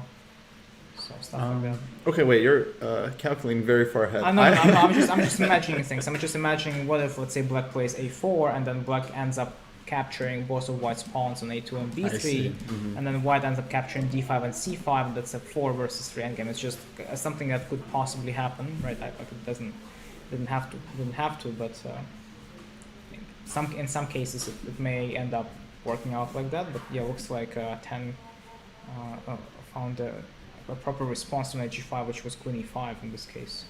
Defending D5, attacking the knight on G5. I feel like knight on G5 can be rerouted towards F4 with knight H3, knight F4. So I was wondering, so like white's last one was knight G5. So what was the intention on H6? Just knight H3, knight F4. I think just knight H3 back. Yeah, I was wondering if there's like some bishop D5, but it doesn't seem. I don't think that works. So there's knight H3 and then knight comes to F4. And in this regard, I would say queen E5 is just a better version of H6 because it does the same job, right? It kind of ends up kicking out the knight, but also gives D5 additional protection. Yeah. So now we're thinking knight H3. I guess you could go knight F3, just say like, just kidding, just bring it back. But then queen D6 and. Or just go back to E7, right? It repeat moves. Yeah. Like, Well, I was thinking black could try to just even improve their situation, but Queen minimum D6. queen E7. I'm not sure if queen wants to be on D6 because it's going to be an X-ray of the white rook. There's some E4 here, I think, that we're missing. E4, D4, E5 looks like a big tactic, Oh, right? yeah. And white ends up winning some material. So yeah, I'm not sure if the queen belongs in D6 in that case. Right. Well, yeah, at least queen E7 and okay, playing black, you're half a point up. I think Tan Jungi very satisfied with a draw if she can get one here.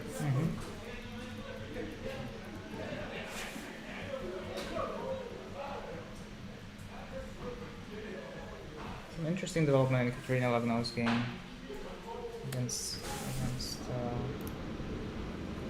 Nurgul, Selimova. Really weird Ru Lopez. Something I've never seen before. Oh, knight G7, Kozio.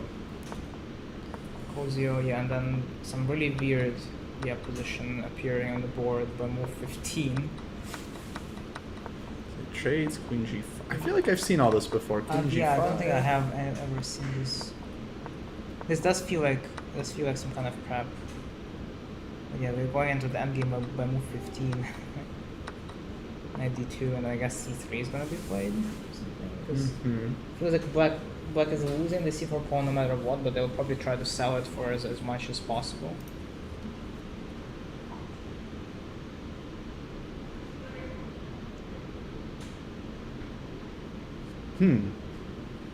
Maybe a5. Try to A5, defend knight it c4, bishop a6. Yeah, that does tactically. sound better. Yeah, and then you may end up doubling my pawns for bishop a6, b3 takes, and c4. And black's a pawn down, but I would imagine like totally fine. Yeah. Hey, Krabby Crab, thanks for coming. It is our pleasure to do the commentary for you, and good luck with your homework. School is tough. I'm so glad I'm out of it. Abyssal is moving fast. Well, you know, playing against your opponent's clock, especially when you have a position where it's easy to figure out plans, may play in your favor. I feel like Abyssal's position is one such case where he doesn't really have to spend much time thinking about what he needs to do, and Virid is really trying hard to find some playing opportunities where he can keep the game going, where he can beat his opponent potentially. So it's you know, in this regard, being the lowest rated seed on the tournament can play in your favor because everyone is trying to beat you. So Oh, absolutely. yeah, you can get people into situations where they're really going to be struggling. I love finding being ways to- the lowest seed. Like no pressure. Yeah. You just show up. Draw is always good. Right, right. It's great. Where should we go, Ilya? Which game should we check out? So Anna Mozichuk's game against Humpy Kamaru was also knight g7 roll up, surprisingly. Also Kozio defense. Everyone is playing Kozio. Delayed Kozio. Okay. Okay, this structure I've seen before. Yeah, Favorite it was day. pleasant for White, but the only issue here is that White needs to figure out how to not allow Black to play c5. If White could just magically get their other knight to c5, then the game would be over. I would say, yeah. Mhm. But White may just not have enough time, because let's say f3, then Black can already play c5. Oh, so just c5 immediately. Yeah. Let's say white just take. Oh, he can't take. Knight's In saying. knight g6, queen d4, it was a check, so that's why And f3 knight is even g6, queen worse, d4 yeah. is a problem. Mm-hmm.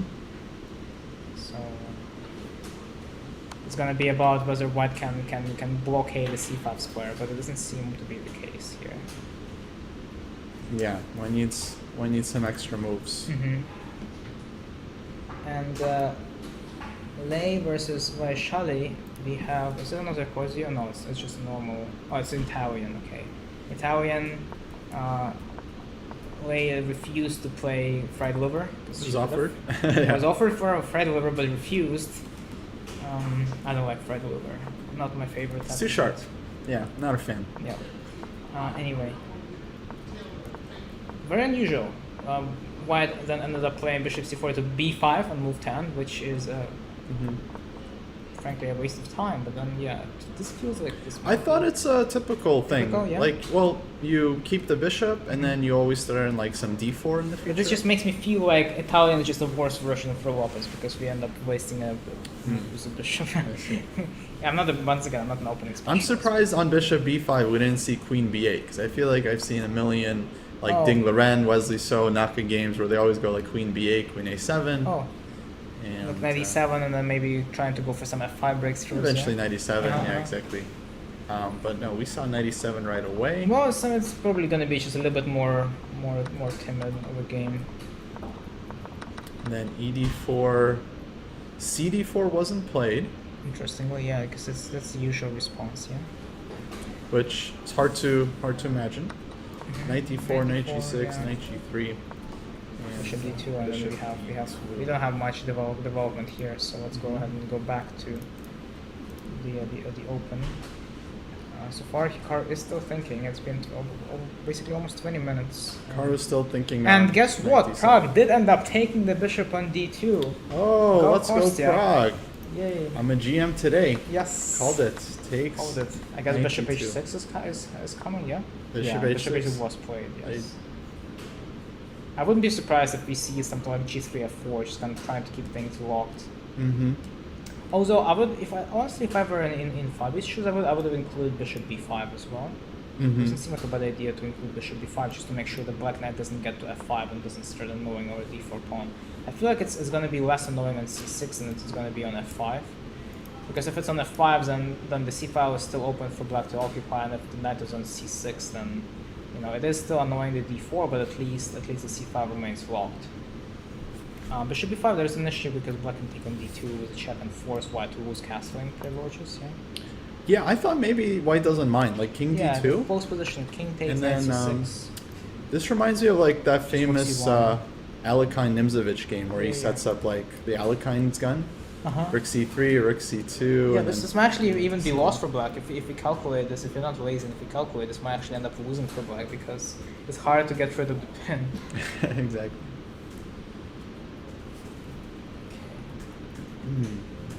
So yeah, I'm voting bishop b5 here. Just a quality of life move, forcing black to misplace their knight. Now, folks, we got Zefcat here in the audience, but she said she wasn't going to join unless people in chat really wanted her to. So you guys let us know. Yeah, let's do a poll. Should Zefcat join us on stream? Can we get a poll? Yes. Look, there's a poll out. Did Ilya know that Common Folk can earn a 1-day GM pass for suggesting strong moves? Oh my god, even me? That's how this stream works. Yeah, if you call a move that is played by a super GM, you get a GM norm. Oh my god. So 3 moves and... Wait, can I be a Grandmaster finally after so many years? Well, you can get super GM norms, Ilya. Oh my god, I can get super GM norms. Wait, what? Wow. But you got to start predicting some moves. Wow, I think I've predicted quite a few by now. Did anyone keep the count? No, you gotta call it. You gotta call it. What's the performance for a super GM? Performance for super GM. Performance, 1 stream a day.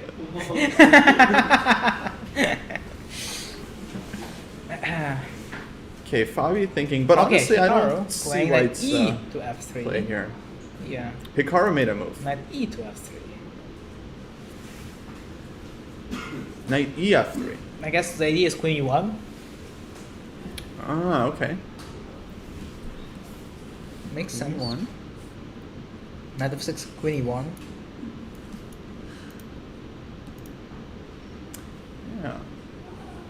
So he just wants to challenge the e file. Let's say queen e1, knight e4. And then I guess this other knight can go to f1 one day. Or maybe we can try to go for knight h4 stuff and also knight h4, bishop g4. Not quite sure what that does.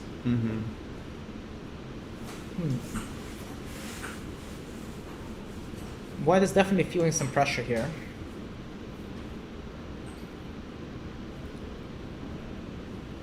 Very, very unclear position. Hard to analyze. Yeah. Yeah, good luck to both players. They're the ones that have to actually figure this out. At some point, Nepo's going to start asking himself, like, why am I down the exchange? How did this happen? Can white get the a1 rook with the Alireza lift? So Ah, a4, k3 is been suggested. Very cool. I didn't think about it. It doesn't that. seem... It doesn't seem bad. Completely outside. Honestly, the realm. I like it more and more. The more I look at it, the more I like it. Because I really love having the rook in a3, having my knight on f3 overprotected, and then I can also flick it onto e3, and in some cases may even end up giving it back on e4 if I feel like the e4 is becoming too much of a nuisance to deal with. Oh, and we have the idea rook b3, rook b7 too. That's true, but I'm not sure if we'll get a chance to do that. Like black is gonna keep throwing pieces at us. Yeah. How did this happen? This is a line. It's yeah, a really sharp line in Petroff. Yeah. So basically, the action started here, knight d2, queen b7, knight f2, and this was all blitzed out by the players, so they clearly have looked at this before. Bishop g4, and then Naka brought the queen back. Take queen e6, and basically up until this point, Naka was blitzing, and then this first move that he thought, knight ef3. Oh, knight f6 on Knight the f6 board. was played, I guess. And are we gonna see a4? Are we gonna see a4? Or queen e1? I think queen e1 would be a nice inclusion. I mean, queen e1 definitely feels like that was white's Taking idea. the queen away from this annoying diagonal, the h3 f1 diagonal. Yeah. Yeah. Then, honestly, no, I really like the a4 rook h3 idea after queen e1. Yeah. There we go. That's a super GM norm right there. Well, we'll see if it happens. But yeah, Murfinski, he's gonna be waiting.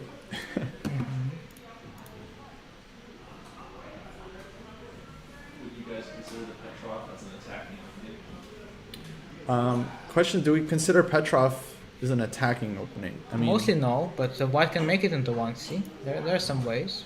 Guess yeah. It depends on white how much they want to risk in the position, how sharp their approach is.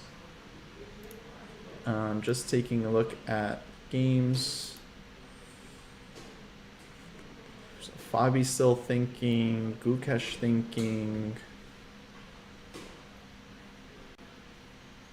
Abasov thinking. Man, okay, a lot of interesting positions. Why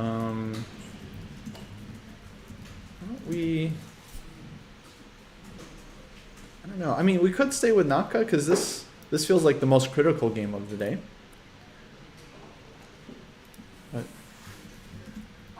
still a very tough position for white. I can't say I would want to play this actually from either side. Like as white, I'm unhappy, and as black, I'm also unhappy. But if you're up an hour on the clock and you're playing this as white, I think It's better. Yeah, it's way Makes better. me feel better Yeah, for yeah. sure. Uh-huh. Yeah. Some new developments in Ferrugia's game. Okay, yeah, let's go to Ferrugia. Gukesh did give him some benefit of the doubt by responding h6 on move 11, and yeah, and then just the bishop trade. That's it. A4. So Take interestingly, king f1. I would say that black is gonna feel quite unpleasant if they do decide to castle short.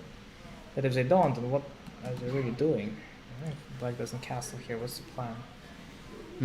What is black's idea? Yeah, I mean, if black castles, then it really justifies white's rook on h3, which you Yeah, don't. g4 or wanna g3 do. may end up happening. Yeah, Yeah, g4 exactly. Yeah. But okay, if he doesn't castle, then what's he doing? Well, what's white doing? That's the same question can be directed upon white. After g4 takes rook g3 f5. F5. Yeah. Well, it was just kind of my understanding. That's what Ferrugia wanted to try and get eventually. Maybe it was knight e5 first, or something like knight Might h2 have and to then g4. prepare it. Yeah. Yeah, we need to. So g4 immediately probably doesn't work because black can just take and play f5. What Joanne is pointing out. Yeah. So maybe eventually, yeah, white's gonna get to play g4, g5. Or maybe this is just an intimidation tactic by Ferrugia. Maybe he's like, okay, I'm gonna push all this stuff on you, but in reality, I'm not even trying to do any of that. But no, I think the structure definitely allows white to attack. So maybe we start with knight e5. Knight takes. And let's take with the pawn first. Let's go for the attack. Okay, knight d7. I'm gonna go f6 on you, and I feel like I'm gonna be faster than you in attacking. So okay, I'll try queen g4. Okay, king anywhere, king h8. Rook g3. I have a threat. Oh wait. Okay. You're converting me. Never mind. Okay. Go back. Go back. Go queen g4, and can I do? Yeah, 5 you have queen g6. Yeah. Castle, knight e5, knight takes, pawn takes, knight d. Maybe I should go knight h7. Oh yeah, there you go, knight h7, so knight d7. Mm-hmm. Yeah, I'm just trying to play f6 because your king is still in there. Right. So let's say rook g3. Something like bishop g. There's going to be f4, yeah. Yes. Knight g5. Knight g5. I don't know, maybe queen g4? And now f5. 5? Oh boy. Instead of knight g5, is bishop h4 not good for black? Bishop h4. Oh yeah, that's actually good. That's actually a good point. There's, Oh, I rook see. g7 doesn't work. If rook g4, you're taking away the g. Oh wait, I will rook do g4, that. you're taking away your pawn because you get mated in 1. Yeah. Okay, yep. What happened to white's rook on f1? Normally there's like a rook on it. Yeah, bishop h4 is annoying. So maybe white starts queen g4. And then... Maybe we can go f5 already. Oh, f5 queen g6 still. Okay, what am I saying? Still we can still do like bishop g5 or knight g5, I guess. Okay, we have an answer. So castles was played, so Gukesh, no And fear. king g1. And then just king g1 Yeah. from Firouzja. Okay. But this rook on h3 actually does make sense, because I feel like a lot of times in the structure, white goes rook e1, rook e3, and then rook g3. So here he did it. Is it technically faster? It's harder to play rook g3 with your pawn on h5. Yeah. I Yeah, guess yeah. it might eventually make sense. But I could see the makings of an attack. You got knight f1, knight e5. Firouzja trailing by half an hour though. Might not do g3. him any favor. I'm happy to see Firouzja spending his time today. That's good. Hikaru played knight g1, so we were wrong. Ooh. And bishop e5 did happen in Fabi's game, so I got 1 norm. Thank you. Bishop e5 play. Nice. Congratulations on your thank first you, norm. Thank you. What? How many to go? 27 to go. 27 once. Yeah, 30 norms in total. No, wait, no, 29 norms to go. Yeah, 30 norms in total. If you want to become Super GM by guessing Super GM's moves, it has to be at least 30 moves guessed in a single session, in a single game. Okay. Gotcha. It has to be moderately difficult, right? Has to be a little bit harder. Yeah, than otherwise everyone would be Super GM. Yeah, that's true. Why 30 instead of like 40? Because the average game, how long does the average game last? Let's say 40 moves. So you need to like be able to guess like most of the moves that have been played by Super GMs to be considered one. Yeah. Yeah. It's a good way of looking My, at lo- my logic is impenetrable. You guys can't. Yeah, there's no way you guys can get me. it. Okay, knight g1. So he's not threatening. Nothing. No. You're threatening nothing. Yeah, you're threatening absolutely nothing. But I guess the move was made to make sure that our other knight is getting to f3. Okay, that solves the problem of the other knight. So other knight can come to f3. Yeah. And then maybe one day there's like knight g5 or something. Although this allows knight g4, and I'm not sure knight g4, knight d f3. I don't know. That looks unpleasant. Knight g4 could be a move right now. Yeah. Yeah. Knight d f3. Threatening this. Is there a queen e3 here? I don't know what's happening. Knight df3. Queen e3 is not a move. Yeah. That would be too much. That would be an overkill. And then What if just now like knight f2 or knight any knight f2 h2. and h3? Maybe I'm just Like G5, right? oh knight g. Oh, there's knight g5 still. Keep Yeah. forgetting about knight g5. Then knight gf2 we can also just take on f2 and Maybe knight gf2. yeah, and queen f2. Yeah. Oh, queen f2. Yeah. Nice. Keep forgetting about knight g5. And white wins. Mm-hmm.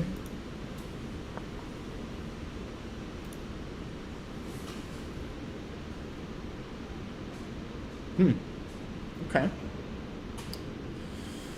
Knight g1.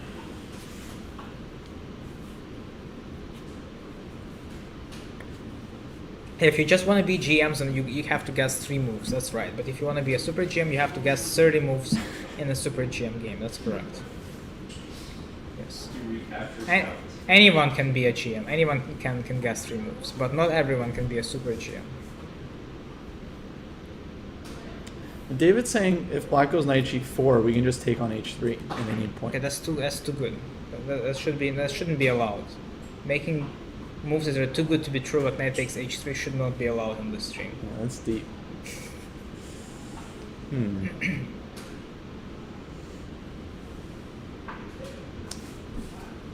Okay, let me try to take Nepo's side here. Let's say knight takes g1. I'm just gonna be like, you know what? Tired of this knight hanging. King g1. King g1. And let's say knight.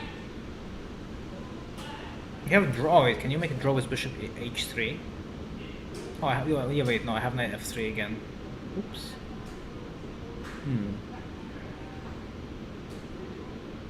I'm liking my chances. Okay, bishop h3. Where's white going? Knight f3. Knight f3. Yep. Alright, we can... God, why is this check so strong? Let's just move the king. Knight King- g5. Knight g5. Got him. Unbelievable. This knight Yep. g5 is Knight so g5. annoying. And then, well, you have to play knight e4 if you want to stop me. Yeah. I will go knight e4. And then I just go like anywhere. Queen. You call it queen. Queen at e. f2. No. You said I could go. Okay. All right. Okay. Anything except queen b5 and queen f2. Okay. It's possible, right? Oh my God! It is. Dude, you can't even hang your queen as white. His position is so good, you can't even hang your queen. Well, queen b5. You can. It's queen b5. Okay. You have to really try hard to do it, but. Queen d3 threatens knight g5. I'm really trying to find a line that works for Nepo here, but it's tough. But it really believes like, I mean, it feels like black should have something. I mean, white is still behind like several moves before the rook gets out. Well, Napo thinking a long time for each one of his moves proves otherwise, I would say.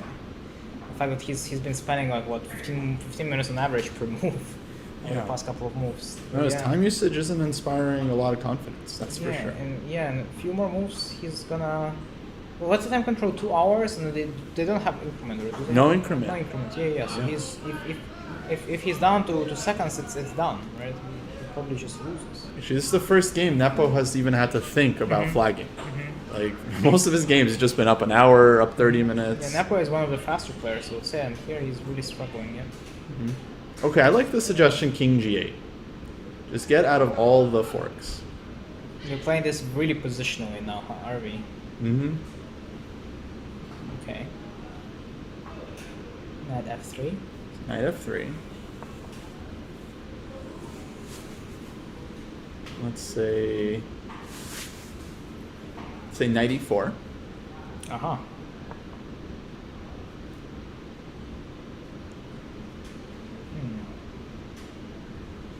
Knight f3, knight e4. Knight h4 does nothing, because it's just bishop g4. Oh.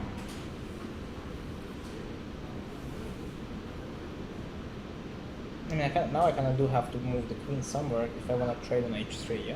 The queen... What if I go like suicide mode, queen h6? Mm-hmm. This shouldn't be possible because my queen probably needs to be close by, but I'm not quite sure how. I don't really see how I'm getting punished for it. 6.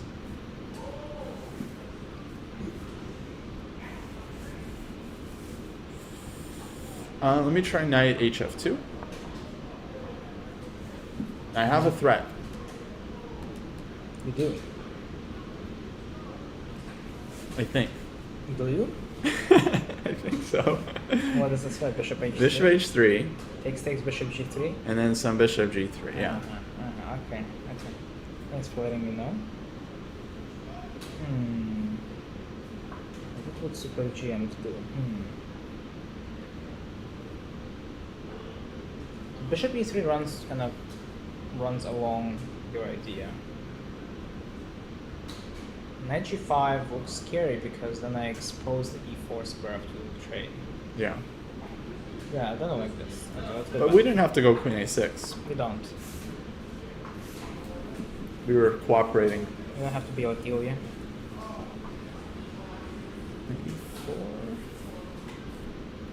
Okay, this at least feels Game playable. on. We can break rules. We can bend rules to our will. You know, like GMs and super GMs do that all the time. Yeah. The answer to every chess question is always it depends. Things that don't usually work out may work out if you tweak with a position. Mm-hmm. But in this case, 26 is probably just bad. So yeah, you're right.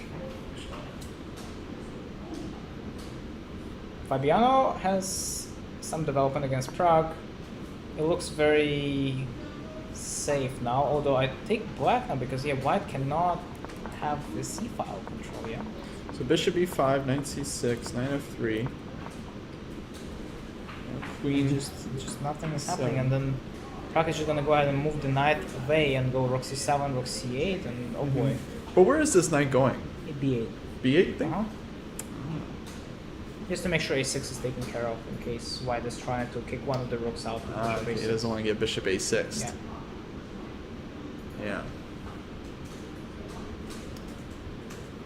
Okay. This is once again looks like a dream come true for Prague. Yeah? No less for bishop, no weaknesses. Yeah, like knight on C5 f3 control. isn't good. Mhm. You got an easy plan, rook c7, rook c8, and knight b8. Maybe this is why Fabi should have played knight b3 instead. So now he could have at least he could have played f4 in this case. Yeah. I'm not a big fan of knight f3. It's interesting. Yeah, he put the knight on f3. Could have also played knight b3. Knight b3 is more useful in the long run. Unless, once again, Fabi has some ideas of his own. Which he probably does. Some like 91 in the future. Two ambitions to go h3, g4. Yeah, question about h3, h3, g4, g4. I'll take and go bishop f4, and I feel like I should be happy that you're doing all that stuff. I wanted to go like king g2, g3, Okay, if we do it move by move, h3, let's say go king g7, g4, h takes, bishop f4, Yeah, it seems like black's in time. king g2, rook h8, rook h1, let's say just knight b8. Yeah. I think black here. Like, I'm happy. Mm-hmm.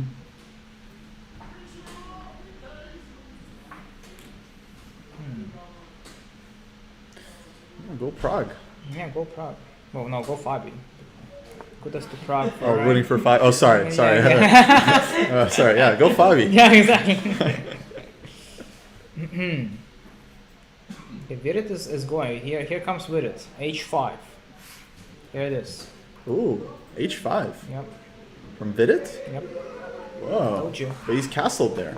Exactly. Told you.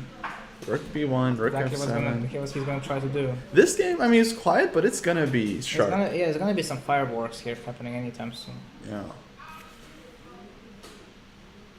Well, h5 does make sense because white has moved almost every single piece towards the queen side. It feels very natural to try and punish white for abandoning the king side. Especially since black has a really powerful bishop on b7, so if they can somehow manage to play f5, open things up for the bishop. Mm-hmm. Are you starting to like black a little bit here? Yeah, honestly, after h4 and then f5, unless white gets something done like on a queen side quick enough, I don't see why black wouldn't be better here. Mm-hmm. Once Yeah, again, I'm the with time you. deficit really may end up playing a bad joke on Vidit because it's still 23 more Starting- 23 yeah. more moves to both players have to make. Starting to make me nervous. Probably play bishop a6 and rook c7 will be played. I'm surprised to still not see rook c7 on the board. Feels like an automatic move to me. Yeah, for sure we'll see that. And knight b8. Yeah, here it is. Alright, that's my second super GM norm. Let's go. So, if, Rook just C7 for was example, your super GM norm? Yeah, my second. Yeah, I mean, nobody said anything about obvious moves being guessed. Yeah. that's true, yeah, there's nothing in the, If in the you rules. guess 30 recaptures that are your only legal move to super GM, Well, 30 moves. It doesn't matter which ones. over how many games? Just one. One game. Oh, One game. One game. In a single game, I have to guess 30 moves. There's no mistakes. It's not that easy to do. Even if the game's like 200 moves long? Yeah. Okay. Yeah, I mean, it's written in the FIDE charter, you know, we're just, Yeah. yeah. They're just simple messengers. You You know? wouldn't make something like that. Yeah. No. Yeah, It's we're all, definitely it's all in not the rule book. coming up with these rules Yeah. on the spot. Page 783, chapter 1.3. You know, it's all in there. So right next to the section where unrated players play 2 extra games against hypothetical players? That's right. That's the one. You know your stuff. Yeah. I think we see rook a2 from Fabi here. Do you? Rook a2, rook c2. Okay, to knight b8. Yeah. Can't even play Then rook c2 bishop there. d3. Rook have c8, rook c2, and then I take on c2, bishop c2, queen c7, and I don't think you like that. Yeah, honestly, I don't know what Fabi's doing in this I position. don't know. I'm just I gonna be don't know honest, what's going on in this like game. bishop yeah. on h6 looks like a Like monster. he's gonna be struggling for a draw here, I think. Knight b8 is coming. So it just feels so pleasant. Just for example, if we get like knight b8, knight takes a6, queen a6, rook f8, and then like rook comes to c4, that's just great for black, Yeah, I right? feel like it's just over, honestly. Like, white, there's nothing white can do. No counterplay. It's just you're slowly dying on the c file. So Gooderins asks a good question. Would it make sense for Fabi to double his rooks on the c file and then play b5? That's exactly why we don't like his positions, because he can't do this. Yeah. The Bishop on c1 is h6, covered. the main culprit. No. Can we play h3 g4, like after bishop d3?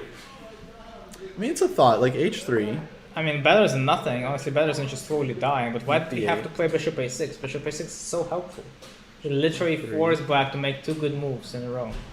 At least your rooks are on the king side, I guess. g4, let's say take. I can always just reroute the take. rooks back. Bishop f4. King comes to g7. King g2. Oh, I see king what Julian is trying to do. Okay, because now the rooks are disconnected, so he baited the black rooks to double on the c file. And now, as they're disconnected, we can. It's try logical, to- right? You argue that you can't do anything on the c file. Okay, and but then we can in the just play rook meantime- c1 here. Like, White's what is? gonna- Yeah. What's the big deal there? Well, If you ever feel like we're in danger, just go rook c1 and good luck. yeah, but I thought I was worse before. You are still worse. Wait, I'm worse here. Of course, if you trade rooks, of course you're worse. What are you going to do about the a3? Queen a2? Queen a2, queen c7? Wait. Oh. Okay. No, you'll always be worse. Even without rooks, white Yeah. is. Because long term, this bishop is better than the light square Mhm, bishop. Yes. absolutely, yeah. I wonder if this is a win for black if the queens are off the board. No, right? I mean, black will definitely be pushing, but probably it's not going to be enough. Because B5. opposite color bishop and games are Yeah. likely survivable for white in most cases. Mhm. You'll always be worse. You'll never be good enough. That's right. Yes, that's right. Harsh. Yes. You'll always be number 2.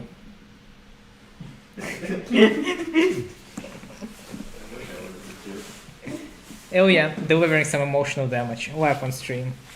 Somehow it was still motivational. Fabi thinking. Man, when did these kids think, get so good? Exactly. No, I think Fabi should have probably. I feel like Fabi probably underestimated what's going on, and now he's starting to slowly realize that he might have screwed up. I think that's what's happening. It happens like that. Happened to me before many times. As of Hikaru played Queen E2. Okay, so in Hikaru's game, I'm not guessing the moves very well. Queen E2 is also Wait, what difficult happened? move. Knight g1. Oh, King g8. King G. We Wow! call Wow! that High one. five! High five! go. One super Let's gem go. more for Kostya. Let's go. Let's go. King g8. But Queen E2 though. Queen what's E2. what's happening? Knight E4 has to be played. Okay, Knight E4 was played. Oh, that's the norm. That's Nice. the norm. No, but that's a different game though. I'm working on the Fabi's game. You see, I'm Oh, I see. I don't qualify for this one. You're not. Yeah, I'm not qualified. Yeah. So I can see I see that white can just go ahead and probably trade a bunch with just taking on h3. Knight takes h3, bishop takes, and king g1, and just go ahead and take and trade the knights. Does that work? I mean, this is starting to look more and more like white's up the Winning. exchange. Yeah, exactly. Yeah, the more pieces white trades away, the higher the chances of white will just end up winning in a winning endgame.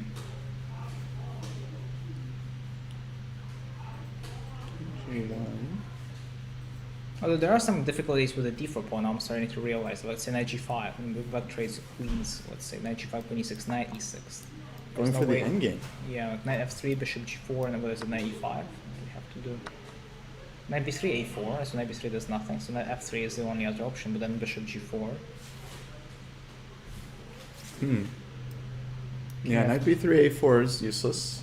Probably knight f3, bishop h4, king f2, bishop, king f2, yeah, bishop f3, king f2, knight d4, king goes back, and this is just enough to win because it's just up an exchange, no pawns for now.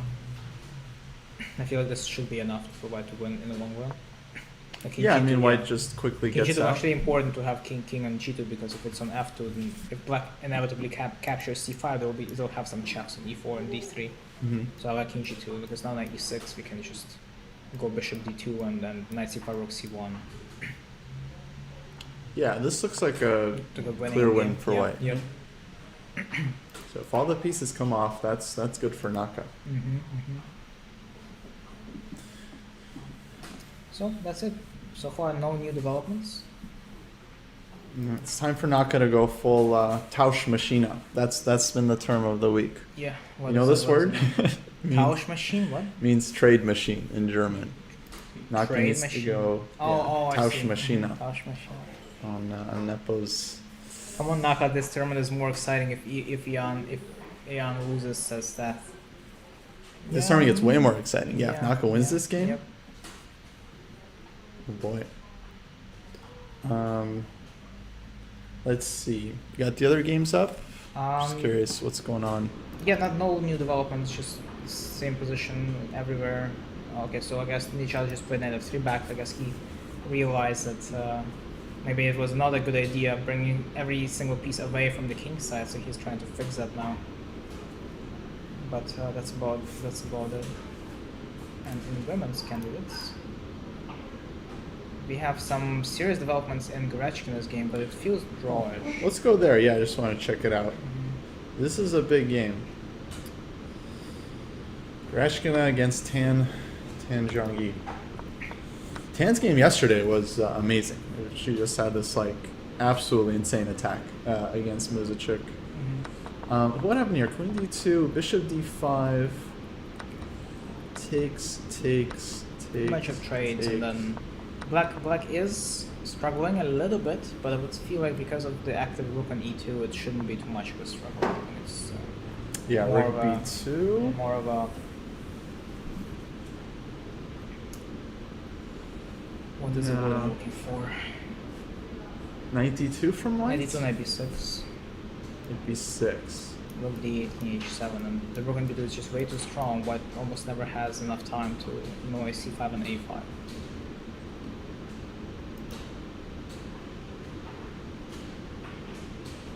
Yeah, it feels like black has enough for equality.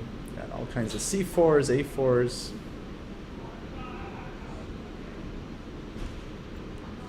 Absolutely fire. Ilya should play over. What should play over one? Oh, the Tan Zhongyi game from yesterday. It was, quite nice. Maybe rook d2 from white. Trade off the active Yeah, rook d2 castle. feels more natural, but then there's a4 in the end. So after the trade, black has a4, and just most big pawns are coming off the board, and this just feels like a draw to me. Mm-hmm. Okay. What else we got? Katerina's game. Nurgul didn't go for a5. She instead went for f6, trying to open up the f file. Black is down the pawn, I guess, so there's probably going to be some struggle for black to survive this, but not sure how much of a compensation this is.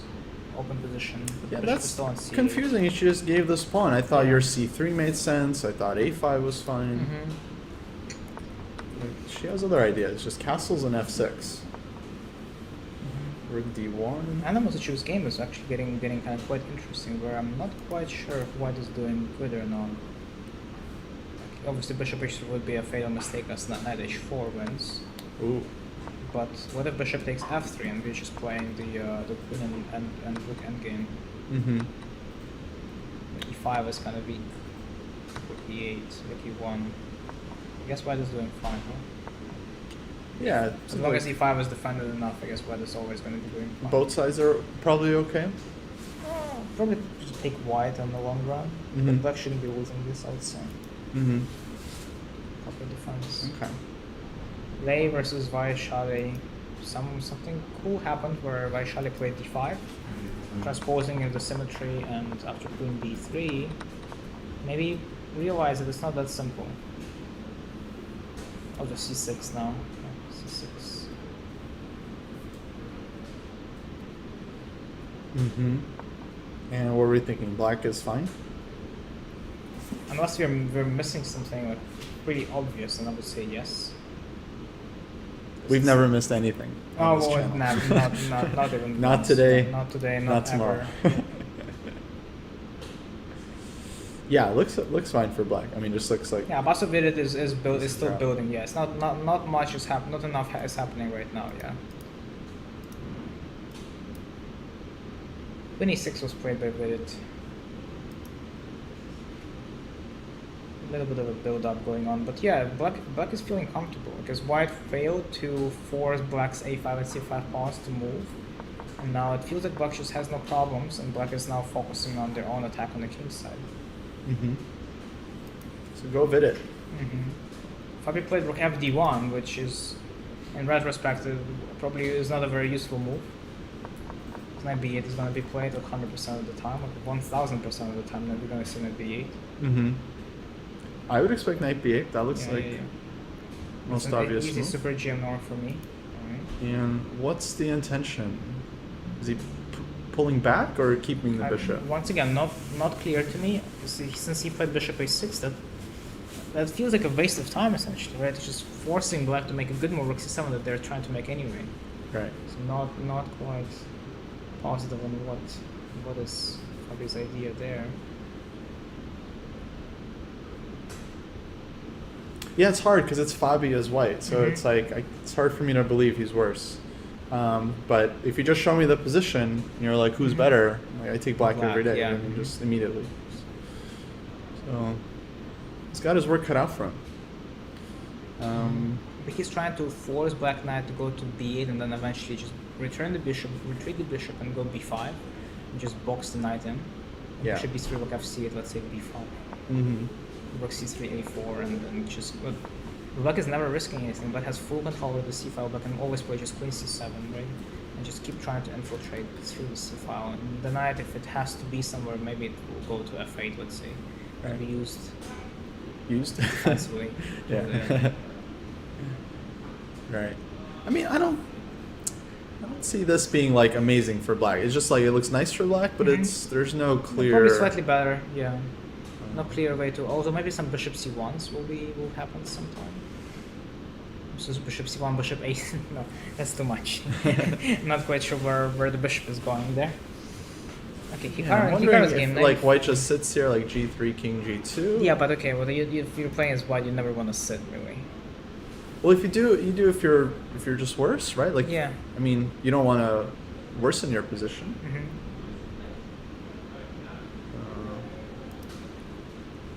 Okay. Hopefully for Wabi as well. Okay, so Hikaru is facing knight e4, and Hikaru is up 40 minutes in his clock still. Nice. Naka still big time advantage, so queen e2, knight e4. He's been thinking here ever since. So we've been analyzing knight takes h3, right? Yeah, we didn't really see anything Wrong good with for it, black, yeah. right? Knight h3, bishop h3, g1. And knowing that we've never ever missed any tactic on this channel before, it's safe to assume that knight takes h3 is the best move. Yes. I'm fighting a strong urge to turn on the engine and double check, but No. I cannot do that. No, it's just gonna kill the excitement. Yeah, sure, You know? sure. The excitement of always being wrong and thinking you were very smart. When you watch a movie, you know, you don't go to Wikipedia and look up the ending, right? You just watch. You see how it I plays don't out. mind being spoiled the movie a little bit here and there. It's still novel. Like, yeah, whatever anyone says, you know, people say a lot of things, but the novelty of discovering things for yourself is always there. Okay. What about no? That's a blunder. I was thinking queen f6, but Knight what takes she takes. e4. Well, you can take DE. Yeah, that runs into knight f2. You can take DE, but I don't think that's enough. Right. So here. DE, bishop a3. h3. Although there's some compensation on the light squares here. At least you can pretend here as black. Yeah, you got the light queen squares. f5, bishop g4, some. Yeah, also missing a pawn on top of the exchange. That's not pretty. Yeah.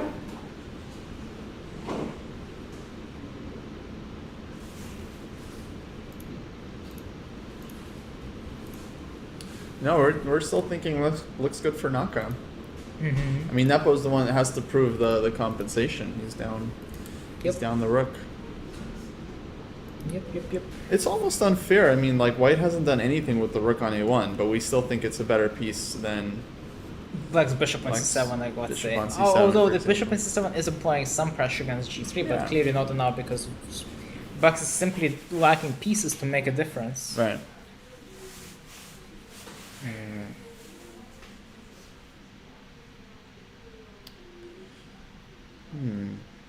Naka's thinking, somehow it's not so obvious for him to just take on h3, cooking. So what other moves is he thinking? Knight df3? I guess. Knight f1? Knight f1 doesn't make all that much sense to me. Like why have knight on f1?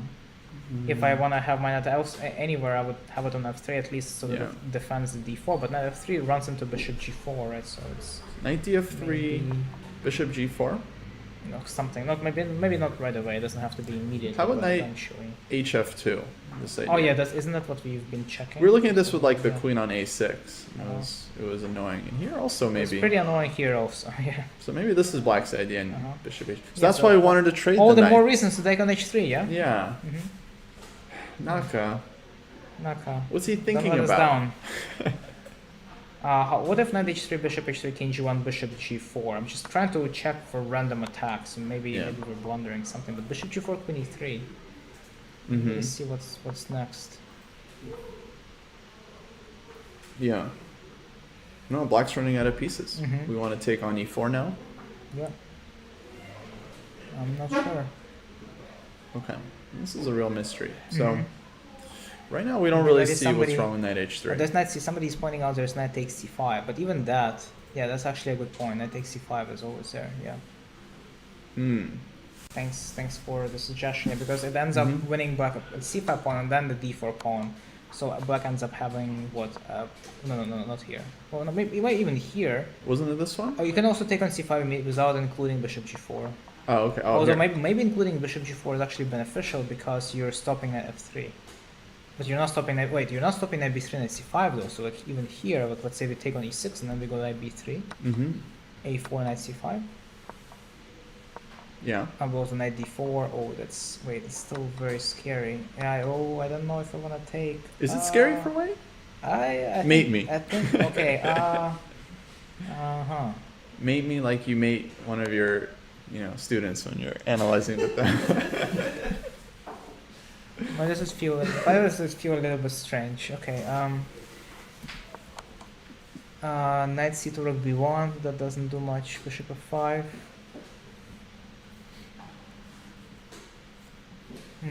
What were you afraid of in the other line? Like, what was wrong with knight f3? Like, knight df3? Yeah. So knight df3, we were thinking bishop g4 or knight f2, right? If bishop g4, can we take on h3 there? And if Yeah, knight- that's don't take Costi out of context there. It's phrase is interesting to say the least. Right. I don't know. If knight hf2, I'm losing the thread. Cancelled. Yes, cancelled. is Exactly. knight g5 possible? If knight f2, Yeah. knight g5. Oh yeah, knight g5. Well, knight takes g5. Queen e6. Knight e6. Oh, but that's the same. That's the same. Yeah, that's not the same because we're putting d4. Although, yeah, I feel like this will never be enough for Black to fully claim that okay, I have a full comp. Yeah, I Some mean, it's not even a compensation, pawn but- for black, right? Yeah, some compensation, but not full compensation. Yeah. Mm-hmm. Well, I mean, this is great. This is honestly, I feel like this is great news for Naka because, like, if in the worst case scenario he has to play an endgame where he's probably much better, maybe not winning, but much better, and his opponent never has full compensations, and Jan having 40 minutes left on on his clock to make 15 more moves, it definitely isn't something Jan was looking forward to. I'm pretty sure. Mm-hmm. But yeah, so far it looks comfortable for white. Like knight f3 we think is fine. Knight h3 also seems okay. But when b8 bishop d3 happened in Fabi's game, and I guess we're gonna probably end up seeing b5 being played after rook c8. Let me Would be jump my there. guess. Yeah, bishop d3 from Fabi. Yeah. Really printing And the rook Supergem fc8 we're norms. predicting. Yes. in Prague. Alvarez is trying. He's trying very hard. He went for the line that we've been checking. Oh. Just the difference is that his king is now on g1. Oh, Firouzja. Yeah. Going for the attack. Okay, so king g1, queen c6, knight e5 takes, pawn takes. And okay, in a similar position, we were thinking knight h7 for black, which still makes sense. But yeah, I could see this being dangerous for Gukesh. Knight h7, like queen g4. King h8, rook g3, rook g8 also. Do you even have enough pieces to make anything out of it? I feel like you just keep pushing, like knight f3. Just bring everything over. Hope you don't lose on the queen. You can take on a4, right? Oh yeah, that's true. I'm starting to not believe this. Yep. Have a nice little diamond of pieces on the king's side, but what does it really do? Yeah, I like this block, but you don't get points for that. Yeah. If only you could get points for having pretty pieces, but yeah. Oh man, I'd be so good at Okay. Someone's suggesting g5. Oh, there's no need for g5, I think. Brilliant chess. You can just do nothing, and you can just start picking up stuff on the queen side if you're black there. So takes. Gukesh is still thinking here, but yeah, thinking knight h7. I don't think you have anything better other than just doubling on the g file, yeah? Just maybe knight f3, bring the knight to d4. Yeah, that's reasonable. Yeah, this is actually pretty reasonable. I guess maybe Gukesh is gonna throw in king h8 for a good measure. I'm not sure if f6 is good anymore. And d4 and then just something. Actually, yeah, this does feel like white has some pressure. Oh, knight d7 play. Oh, knight d7 was... Okay, so he's not afraid at all. So he's probably gonna do the same thing, but just with a knight on d7, which can then be rerouted to c5 and e4, maybe or b6 and c4. Yeah, I guess if you weren't playing knight g5, then there's no point of knight h7. Yep. You can just do king h8, rook g8, and you'll be fine. Wow, Gukesh is so smart. Okay, so... Yeah, definitely smarter than us. Well, a little bit. Slightly. Just a bit, yeah, okay. I feel like we're slowly closing into onto 4 o'clock, right? I wonder if do we keep going or do we have to be done by 4? We gotta end at 4, and then we're gonna pass it off, folks, to David and Jesse. They're waiting in the wings. They couldn't join us here in St. Louis, but they will be taking over the stream through the magic of Twitch. But well, we got 5 more minutes. Maybe we should make some predictions for these games. Okay, so let's pick winners. Okay, so I say Hikaru. Definitely, I'm picking Hikaru. Hikaru wins. Yeah, all right, I'm with you there. I say Fabi is gonna draw. Okay. I say Firouzja is probably gonna lose. So my prediction is that Firouzja is gonna lose because he's down 40 minutes on the clock. He's desperately trying to make the attack work. The attack that doesn't seem like it's gonna work in the long run. So I feel like he's gonna lose again, and then I like Vidit's chances against Nijad, but he is down on time. Yeah, so I'll take Vidit as well. It's gonna come down to whether he can balance his time management. Dang, you think Firouzja losing this? Oh man. Yeah. Now I can finally double check my predictions using the engine before anything. Okay. I'm not gonna say anything. You're an addict, huh? You need to go to rehab. Okay, no. So we've guessed most of these correctly. So the only prediction that I didn't guess correctly would be Firouzja's result, according to the engine. But you're guessing the results. Yeah, everything about the result, aka the evaluation of the position, but everything else was relatively, good in terms of my prediction. Relatively accurate. As we know, the engines they always predict correctly. Every time someone has a winning position, they always win. Well, yes. That's I know. Yeah, that's a known fact. That's right.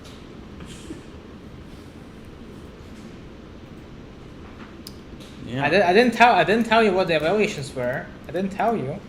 I just told you that I've mostly predicted the quote-unquote evaluations/results correctly, but it doesn't mean that that those results will actually come to be, right?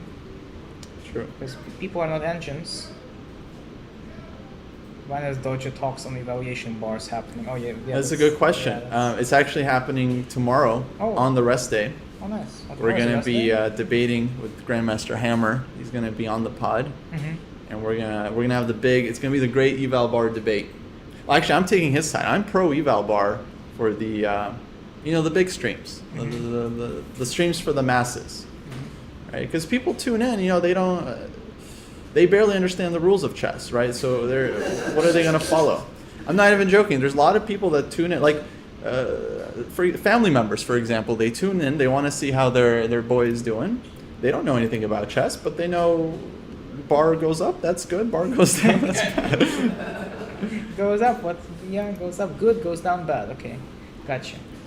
Yeah. So okay. Well, that will be tomorrow instead of the action. By the way, A5 from Prague. Yep. So I was wrong. Rook f8 did not happen. I thought Rook F8 was a gimme. Yeah. But no. A5 is logical. I mean, he's starting to. Feels like it press. gives White some possibilities for counterplay on the b file, right?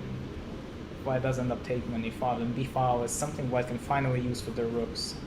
Yeah, I'm a bit skeptical because BA5, and then White can at least start using his rooks, Rook AB1, like you just said. And then it's not such a big Queen deal, A3, right? I'm not sure. Not right away, but yeah, like let's say FB1 probably. A4 and then. But then the b4 becomes weak, so maybe Black can just mount the knight on b4, and then good luck using the b file with Black's knight on b4, yeah? Yeah, good point. Knight C6, Knight B4, yeah, right? yeah. So maybe No, then that's Rook simple. F. That's probably or why. Rook That's A5 DB1. becomes a5.